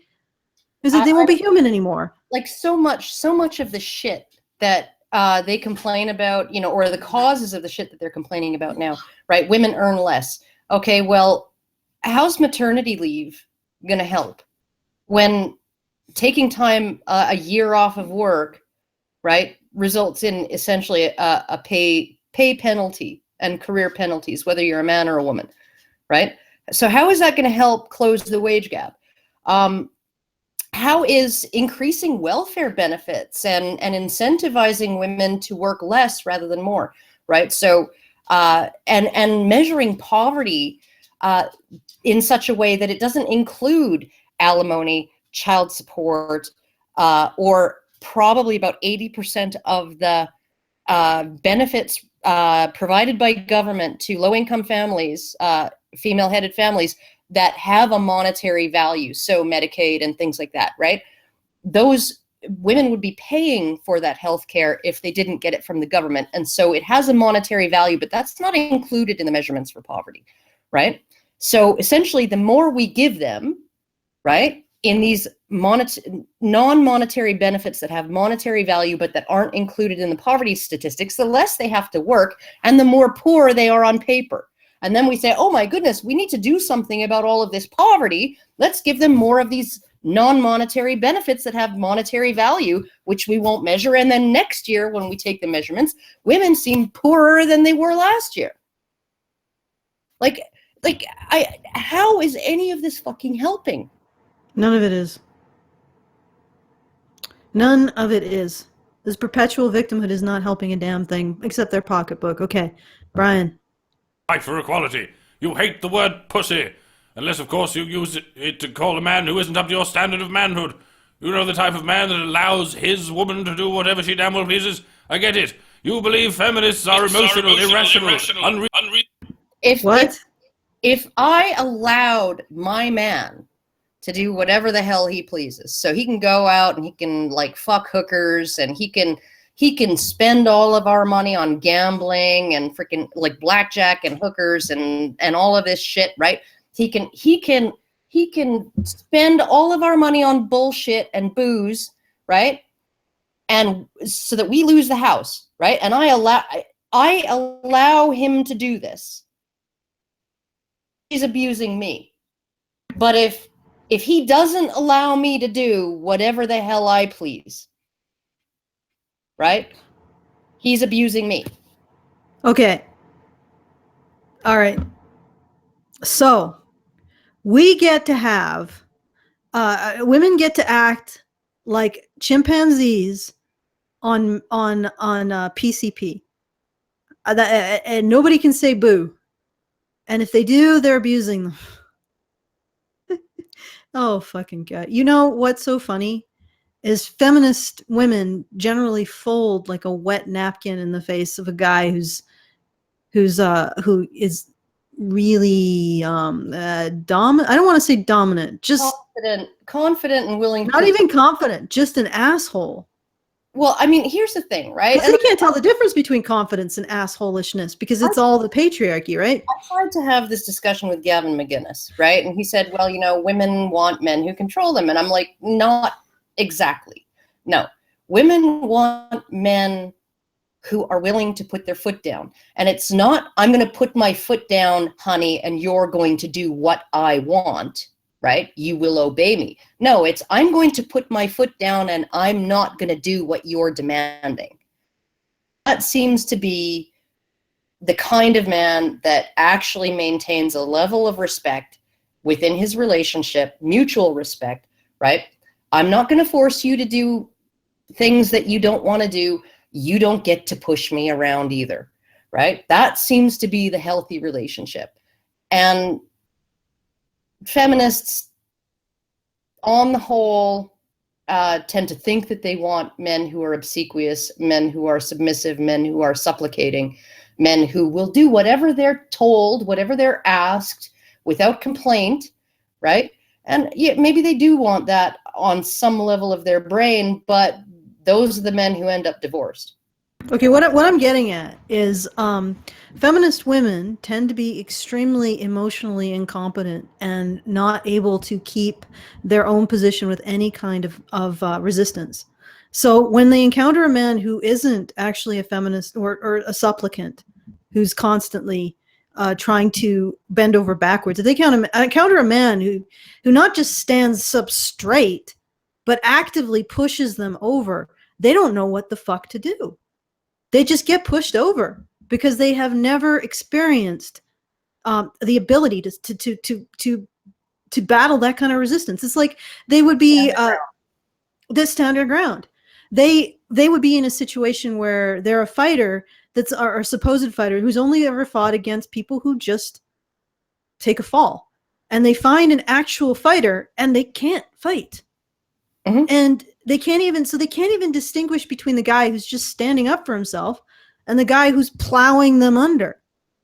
And they have no ability to resist the guy who's plowing them under because they have not learned to be strong and to stand up for themselves in a real sense. Not in a whining, crying, supplicating sense, because ultimately feminism is about supplication, but in a real sense, a logical, rational sense. Yeah, or in a crowd of a million women who are all, they've only ever learned to dominate through emotional bullying. So when they find a bigger emotional bully, they're on their face getting rammed up the ass. And I've seen it multiple fucking times. I'm like, that guy does not attract me at all. He's a complete fucking asshole. And the feminist is just wilting over him. Yeah. And I've seen it time and time again.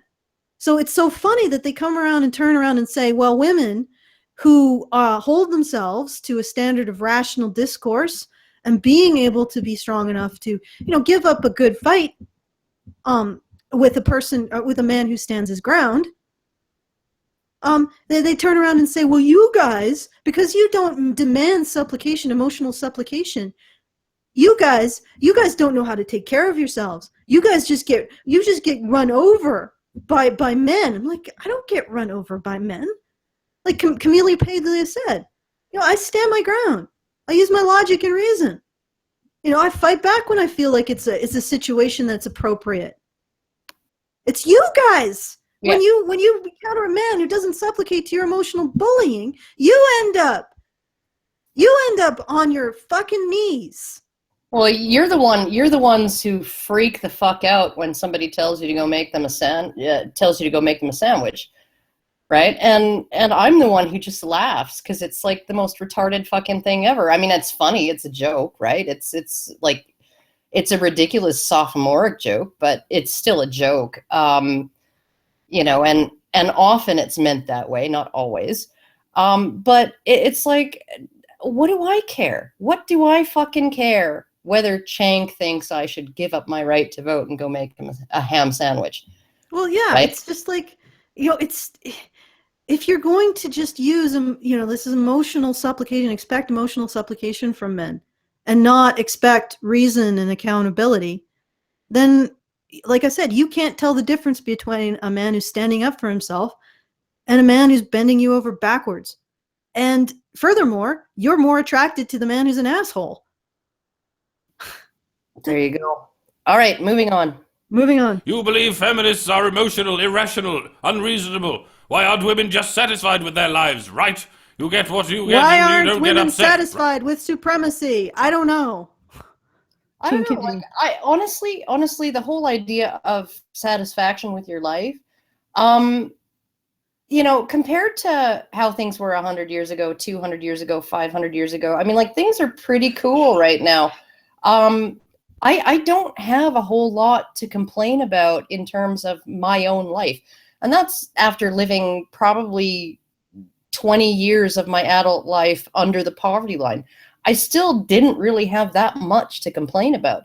I still had things pretty good. And it's like, how I don't understand, like, how much energy have to, like, feel bad about themselves and whip themselves up into some kind of hysteria that, like, everything's horrible, everything's a problem, everything's, like, oppressing me all of this stuff, right? I mean, even men's rights activists have a hard time maintaining that level of emotional energy that is required to actually deal with institutional legal forms of discrimination, right? And actually address them. They get burnt out. Like, and it's like, how much fucking mental energies does it take to sustain that posture of offense, you know, at something like manspreading?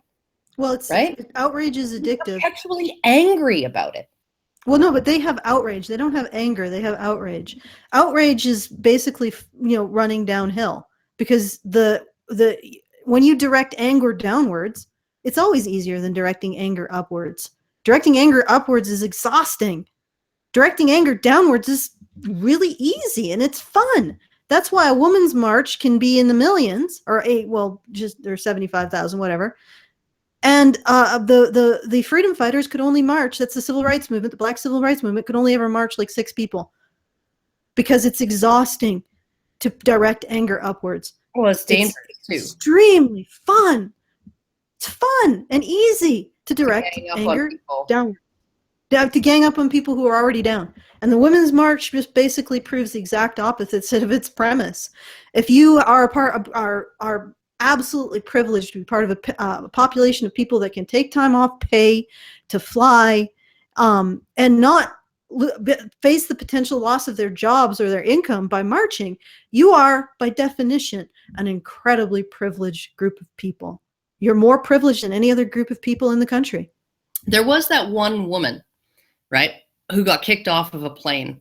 I actually was watching the video because I was just on Steven Crowder's show the other day, and they played that video clip in the show earlier before I was on.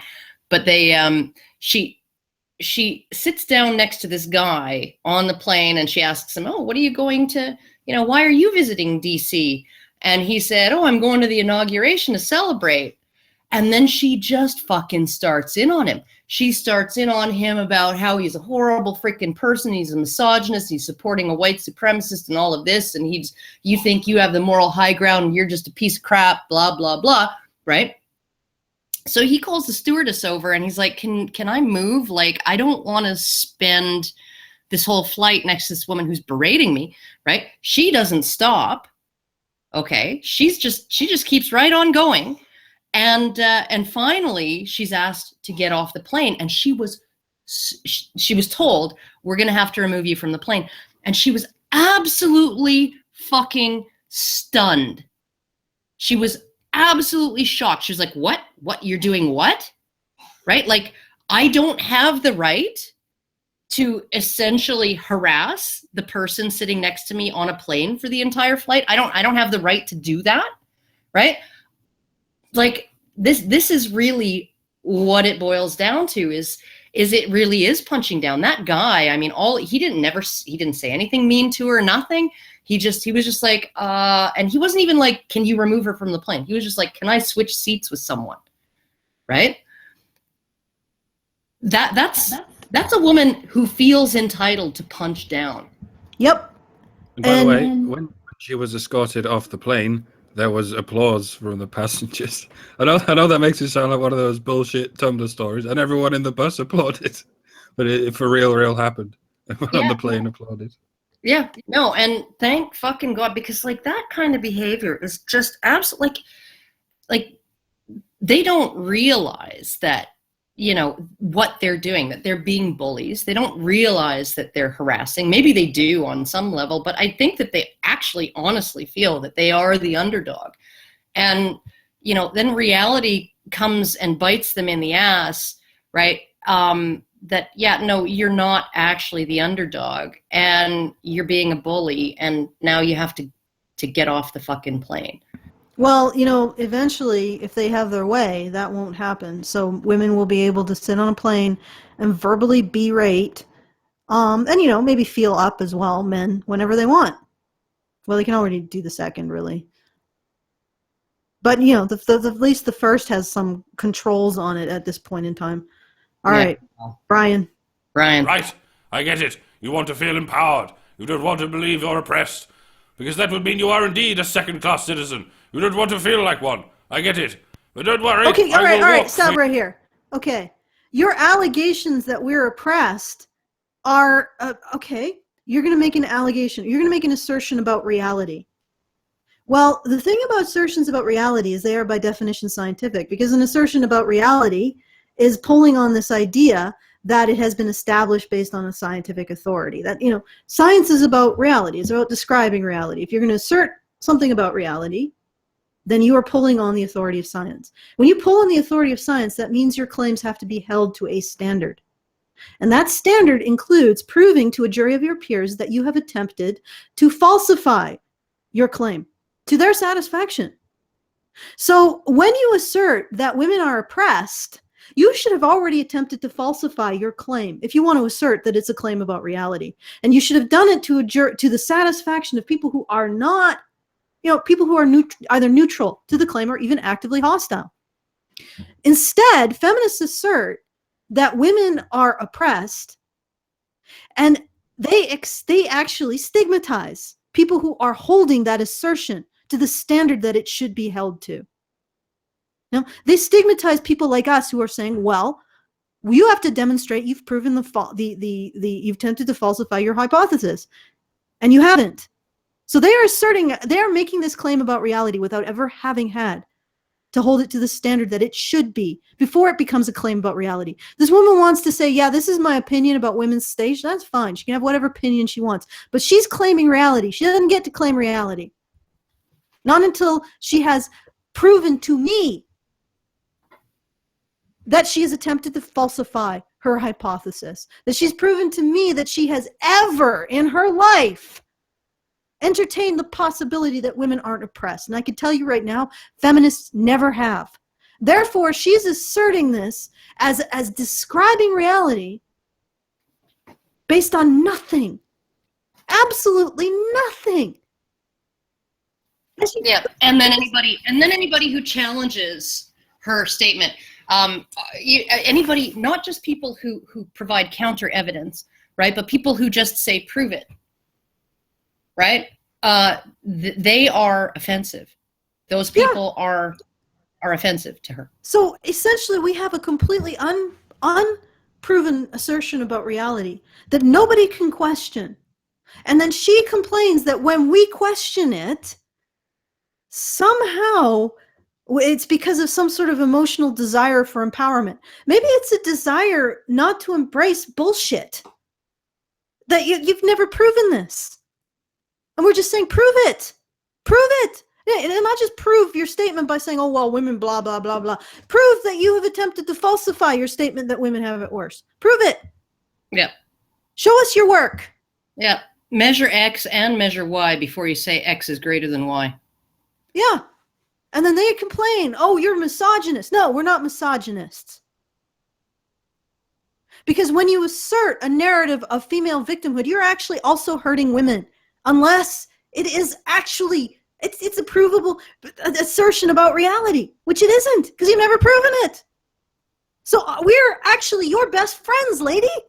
We're saying you have this ridiculous assertion that's damaging you. Maybe you should just question it. There you All go. right. Moving on. Question. You. I will walk for your daughter and your daughter's daughter, and maybe you will still believe the world did not change. You won't walk for my fucking daughter. My daughter will give you the middle fucking finger, double-barreled, right? And she'll tell you very politely, as long as we're on the topic of things that annoy us, let's talk about feminism and how much it annoys me. You know, you don't walk for my right to...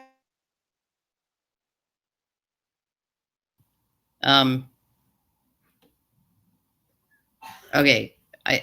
We lost Allison. Okay, let's move on.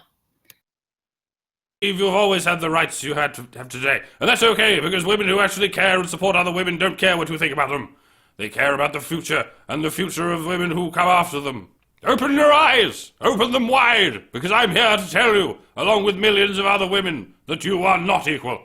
Our equality is an illusion, a feel-good sleight of hand, a trick of the mind. I'm sorry to tell you, but you are not equal. Okay, guys, can you hear me?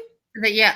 Okay, good. the Equal Pay Act is an illusion. It's a sleight of hand, right? The Equal Rights Act, equal rights legislation, that's just an illusion. It's it never addressed the discrimination in pay against men between bachelor and married men, but okay. Yeah, well, but okay, so it's a sleight of hand. It's just an illusion. Okay, affirmative action, of whom white women are the primary beneficiaries. They outnumber all of the other beneficiaries of affirmative action in the United States, right? That's an illusion. That's just a sleight of hand, right? 100% of the funding for domestic violence going to female victims, right? That's just an illusion. That's a sleight of hand, right? That you are better than fucking equal in a whole host of fucking areas. Oh, life expectancy, risk of suicide, risk of drug addiction and alcohol abuse, and all of these other things, right? Access to housing and social services, access to healthcare, all of these things, right? That you benefit from an inequality. You benefit from unequal access, right? For women, better access than men. Oh, all of those things, those are just an illusion. Okay, but when someone like me tells you that men sit with their legs apart on the subway, right, because they have testicles between their legs, and because they have narrower hips and a higher center of gravity, and to maintain their balance, they have to sit a different way than most women, okay, and you say, no, that's total bullshit. They do it in order to assert patriarchal dominance over public spaces and keep women in their place. Okay?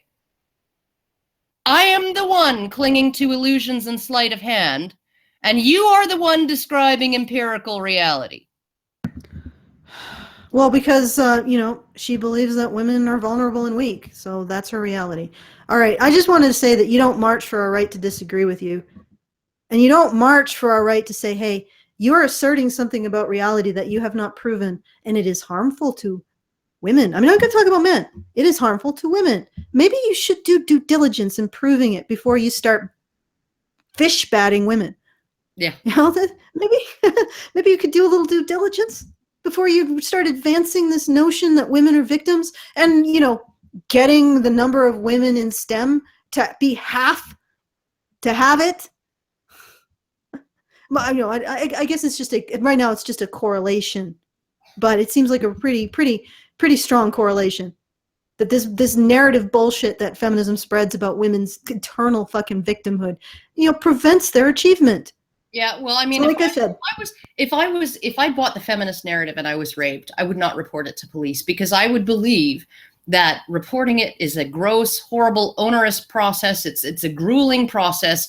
It's an invasive process in which I will be victim blamed. I will be disbelieved by the authorities who are supposed to be there to help me.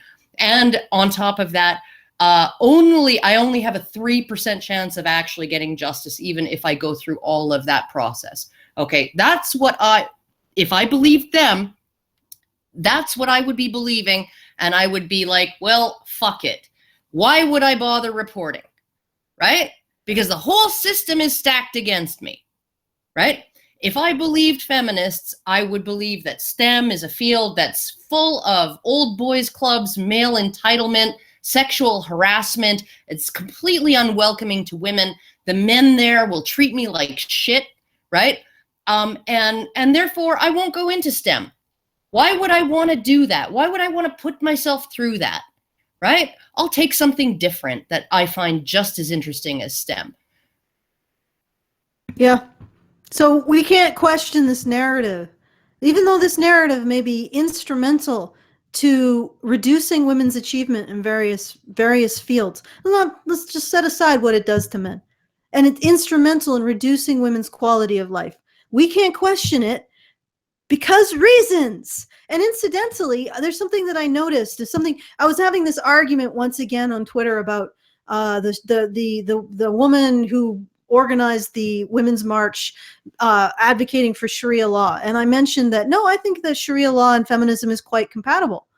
And I had a brainwave. I was like, if stoning was an acceptable punishment in our society, feminists would stone, and I don't mean feminist women would stone impure women such as myself and Karen, who don't abide by the dictates of eternal vulnerability. They would get feminist men to stone impure women, and they would get feminist male legislators to put in law the stoning of adulterated women such as myself and Karen. We are very impure. Sorry? We are very impure. Yeah, we are very impure. We are very adulterated as women go. Soiled. So, if we were in that situation, feminists would create that. And they would create the pressure to create the laws and the punishments for women who are impure.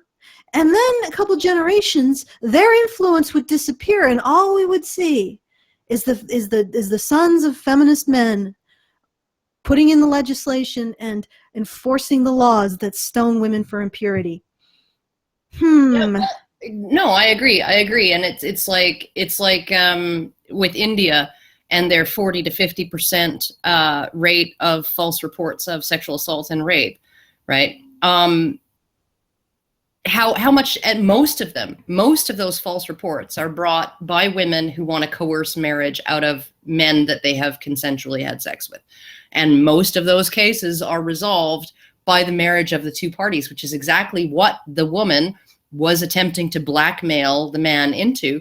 Maybe the man, in some cases, the man wanted to marry her, genuinely wanted to marry her, but his parents wouldn't give permission. So she brought the rape charge in order to coerce the parents to give permission to their son to marry her. Okay. Most of those cases are resolved by the marriage of the quote rapist and his quote victim. Okay. And the only person who's been coerced into anything here is the man. Okay. Now, how much do you want to bet in 10 years we will have feminists in India claiming that just 10 years ago, women in India were forced to marry their rapists? And they just disappear. Like the influence of these Puritan women on male legislators and male law enforcement, it just disappears. And then they just, generation after generation after generation, enforce this shit. And then they wash their hands of it and say, oh, well, that was... Well, we're oppressed by the... It was the patriarchy that did it, not feminism. God. I guarantee it. Feminists get it into law that, and we, me and Karen become the first stoning victims in North America for being adulterated women.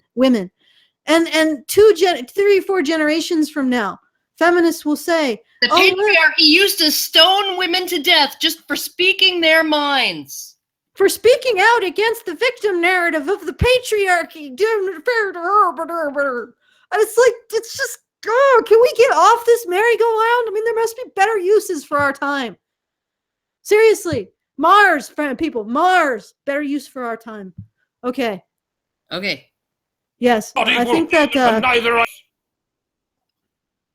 No, go ahead. I'm sorry to tell you, but you are not equal. And neither are your daughters. But don't worry. We will walk for you. Mute, Karen, mute! Jesus fucking Christ. Okay. We will fight for you. Go ahead, we will Ryan. stand up for you. And one day you will actually be equal, instead of just feeling like you are. What? Okay, but everything that you claim, every single instance in which you claim women are unequal, is based on your feelings. Women don't have to carry mace in order to feel safe walking alone at night, right? Because carrying mace isn't necessarily going to make them feel safe. Feeling safe is a feeling. Like, yes. Let's look at some actual fucking statistical reality here, ladies. Let's look at some actual freaking, demographic data. Let's look at the risk of being victimized by violence while out in public, and let's actually assess our level of risk based on the fact that men are the biggest demographic of victims of violence out in public, followed by children, and then women. Women are the safest. Yeah, but you're just blaming the victim. When you say to women, your feelings, that's a funny thing. Like, she's saying we are the ones that are basing our understanding of reality on feelings. No. I base my understanding of reality on a paper trail. Data. Data. Yep. Like, the data is not in your court when it comes to women being unequal. Again, we can go through all of the issues that you listed. Bodily autonomy. Well, women do have the right to separate consent to parenthood from consent to sex. Men do not. In fact, men don't even have the right to separate having a working reproductive system from consent to parenthood. Because you rape a man, and he automatically consents to parenthood the instant he ejaculates. Oh, and then you have there was somebody posted on the men's rights subreddit today or yesterday about if you don't want to pay child support, get a vasectomy. Yeah, okay.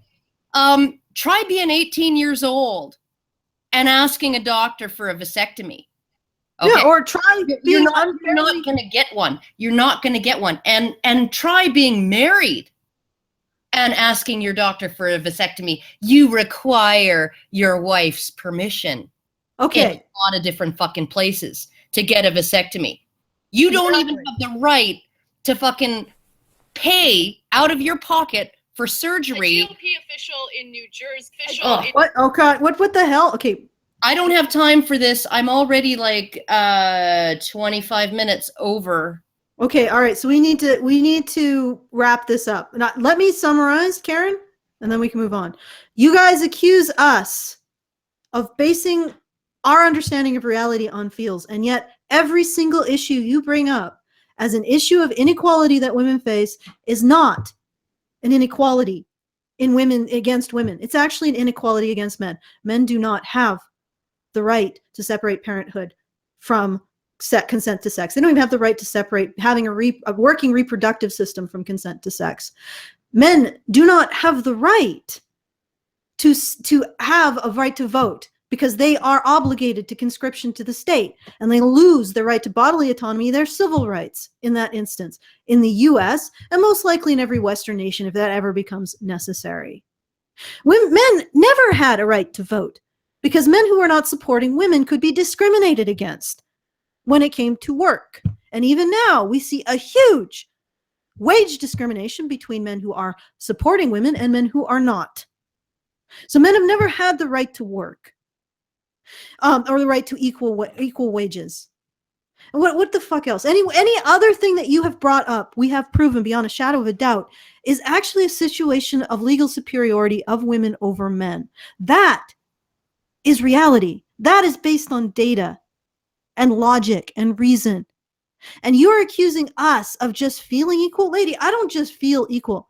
I feel like I've been put in a position of unwanted superiority. And I have the KKK constantly harping over how I am not equal because I'm white and because black people just exist. And they make us unequal because they just touch us and inappropriately, and they black spread and black explain and all this other shit. Lady, I'm not interested in you advocating for me, because no supremacy movement advocates for me. Because ultimately, I don't want more rights at the expense of my humanity.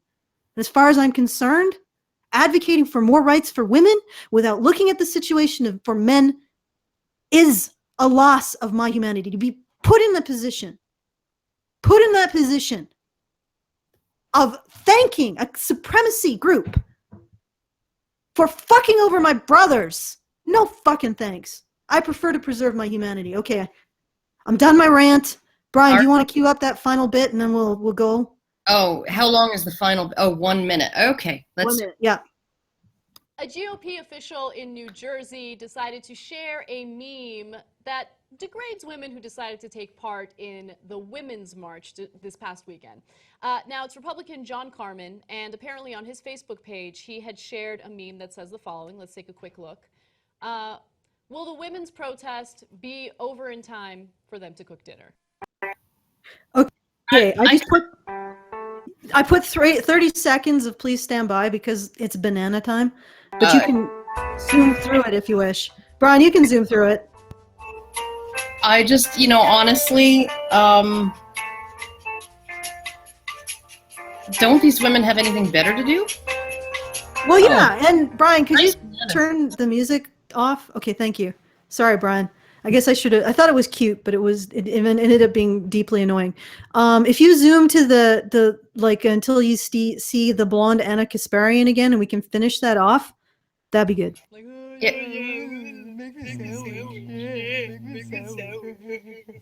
It's like the favorite Republican response to a woman who shares her political views. Anyway, so he got criticism. Okay, all right. For anybody who doesn't know what the fuck this is about, when Karen shared her political views on the Young Turk with Cenk, whatever, guess what he did? He bellowed. And he flopped around like a goddamn gigantic walrus defending his turf. And what did he bellow? Thank feminism! Stop voting and make me a ham sandwich. Thank feminism and make me a ham sandwich. It's like, dude, no self-reflection. Oh, and later in this particular clip, he does mention that he did that, but it's okay. It's okay. He did that. He did that to that woman. That woman. Yeah, that woman. He wouldn't even mention her name. He did it ironically, which I will admit that he did so ironically. But I will say it's not ironic. It was literally he means you should. No, it's not ironic. I don't think they understand the word ironic. Literally, he feels like he should be able to lord it over any woman who doesn't thank feminism. Just like my conception.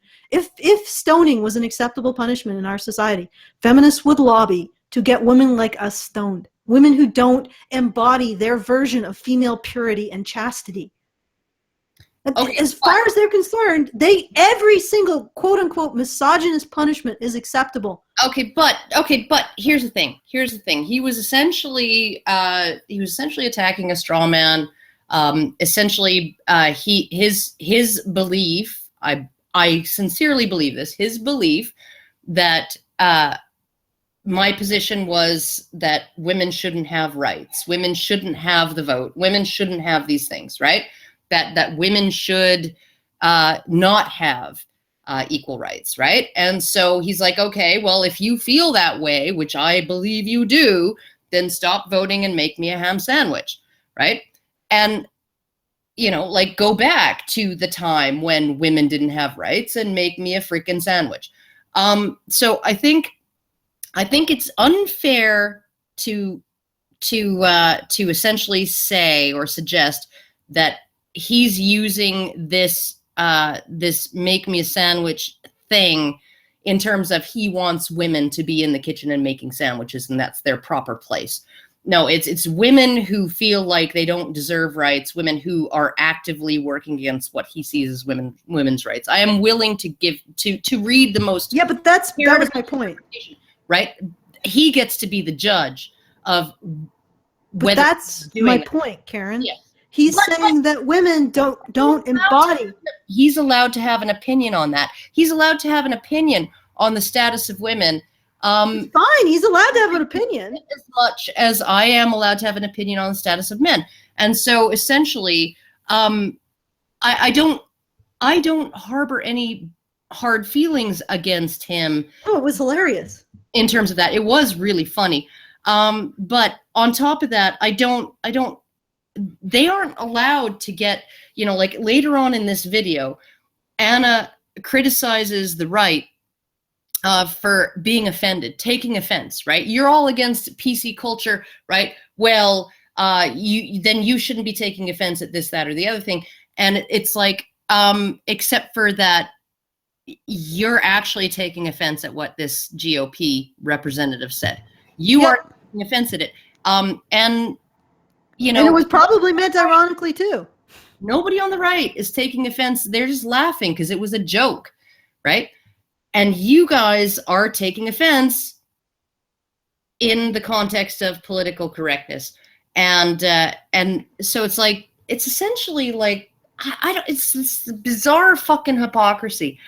And it gets worse actually, Karen. Because I can add another layer to the hypocrisy that just occurred to me. when a Republican says it, he's saying it out of a sense of respect to the work that women do in the home. Yes. He's not saying it as a punishment. He's saying, well, I mean, in this case, he's probably just joking his ass off. But for the most part, when Republicans say these things, he's like, yeah, it's being in the home is an important job to maintain the structure of society. They're not saying it as a punishment, like that women should be punished. They're saying that women in the home should be honored. Yeah. I mean, honored, not feel honored, but be honored. And so when Republicans say it, and when Cenk says it, there's a big difference. Cenk says it as a punishment. In other words, you should agree with my political position, or you should be punished. With what I considered slavery. This like form of slavery and degradation. Yeah. Yeah, you should be punished with the slavery. And so it's not even the situation that these are equivalent things. And I would argue, I'm going to defend my point, that Cenk is using it as a deterrent for women who do not agree with him, that they deserve to be degraded. Well, you know what? What does that make? How does that make him different than a mutawa operating under Sharia law, whipping a woman who shows her ankle and is thus impure? Because he believes that impure women are fair game. Agreed. Well, good luck, ladies. Maintaining standing on that little pedestal that Cenk puts you on. Good luck maintaining your balance. It sort of relates to how Karen was saying earlier, how if women are drafted, they'll be drafted on pain of taking away privileges they would otherwise have, and that relates to a lot of things. I mean, Cenk demanded a thank you, and the motif of this article was thank you. And there's a reason that when I was doing the codger, I pronounced it in that way. Say thank you. Say thank you. It's a familiar sort of cadence, is it not? Because this is how you train an animal. You give it privileges, and then you withhold those privileges. You get them accustomed to their treats, and then you make them perform an action before they get a treat. And then if you want to go that extra inch, you demand they say thank you for the treat, somehow in a language you both understand, as well as performing the action. And the action they're coerced to perform can be a wide range of things. You can train an animal to pull things, or herd things, or patrol things. In other words, put it to work.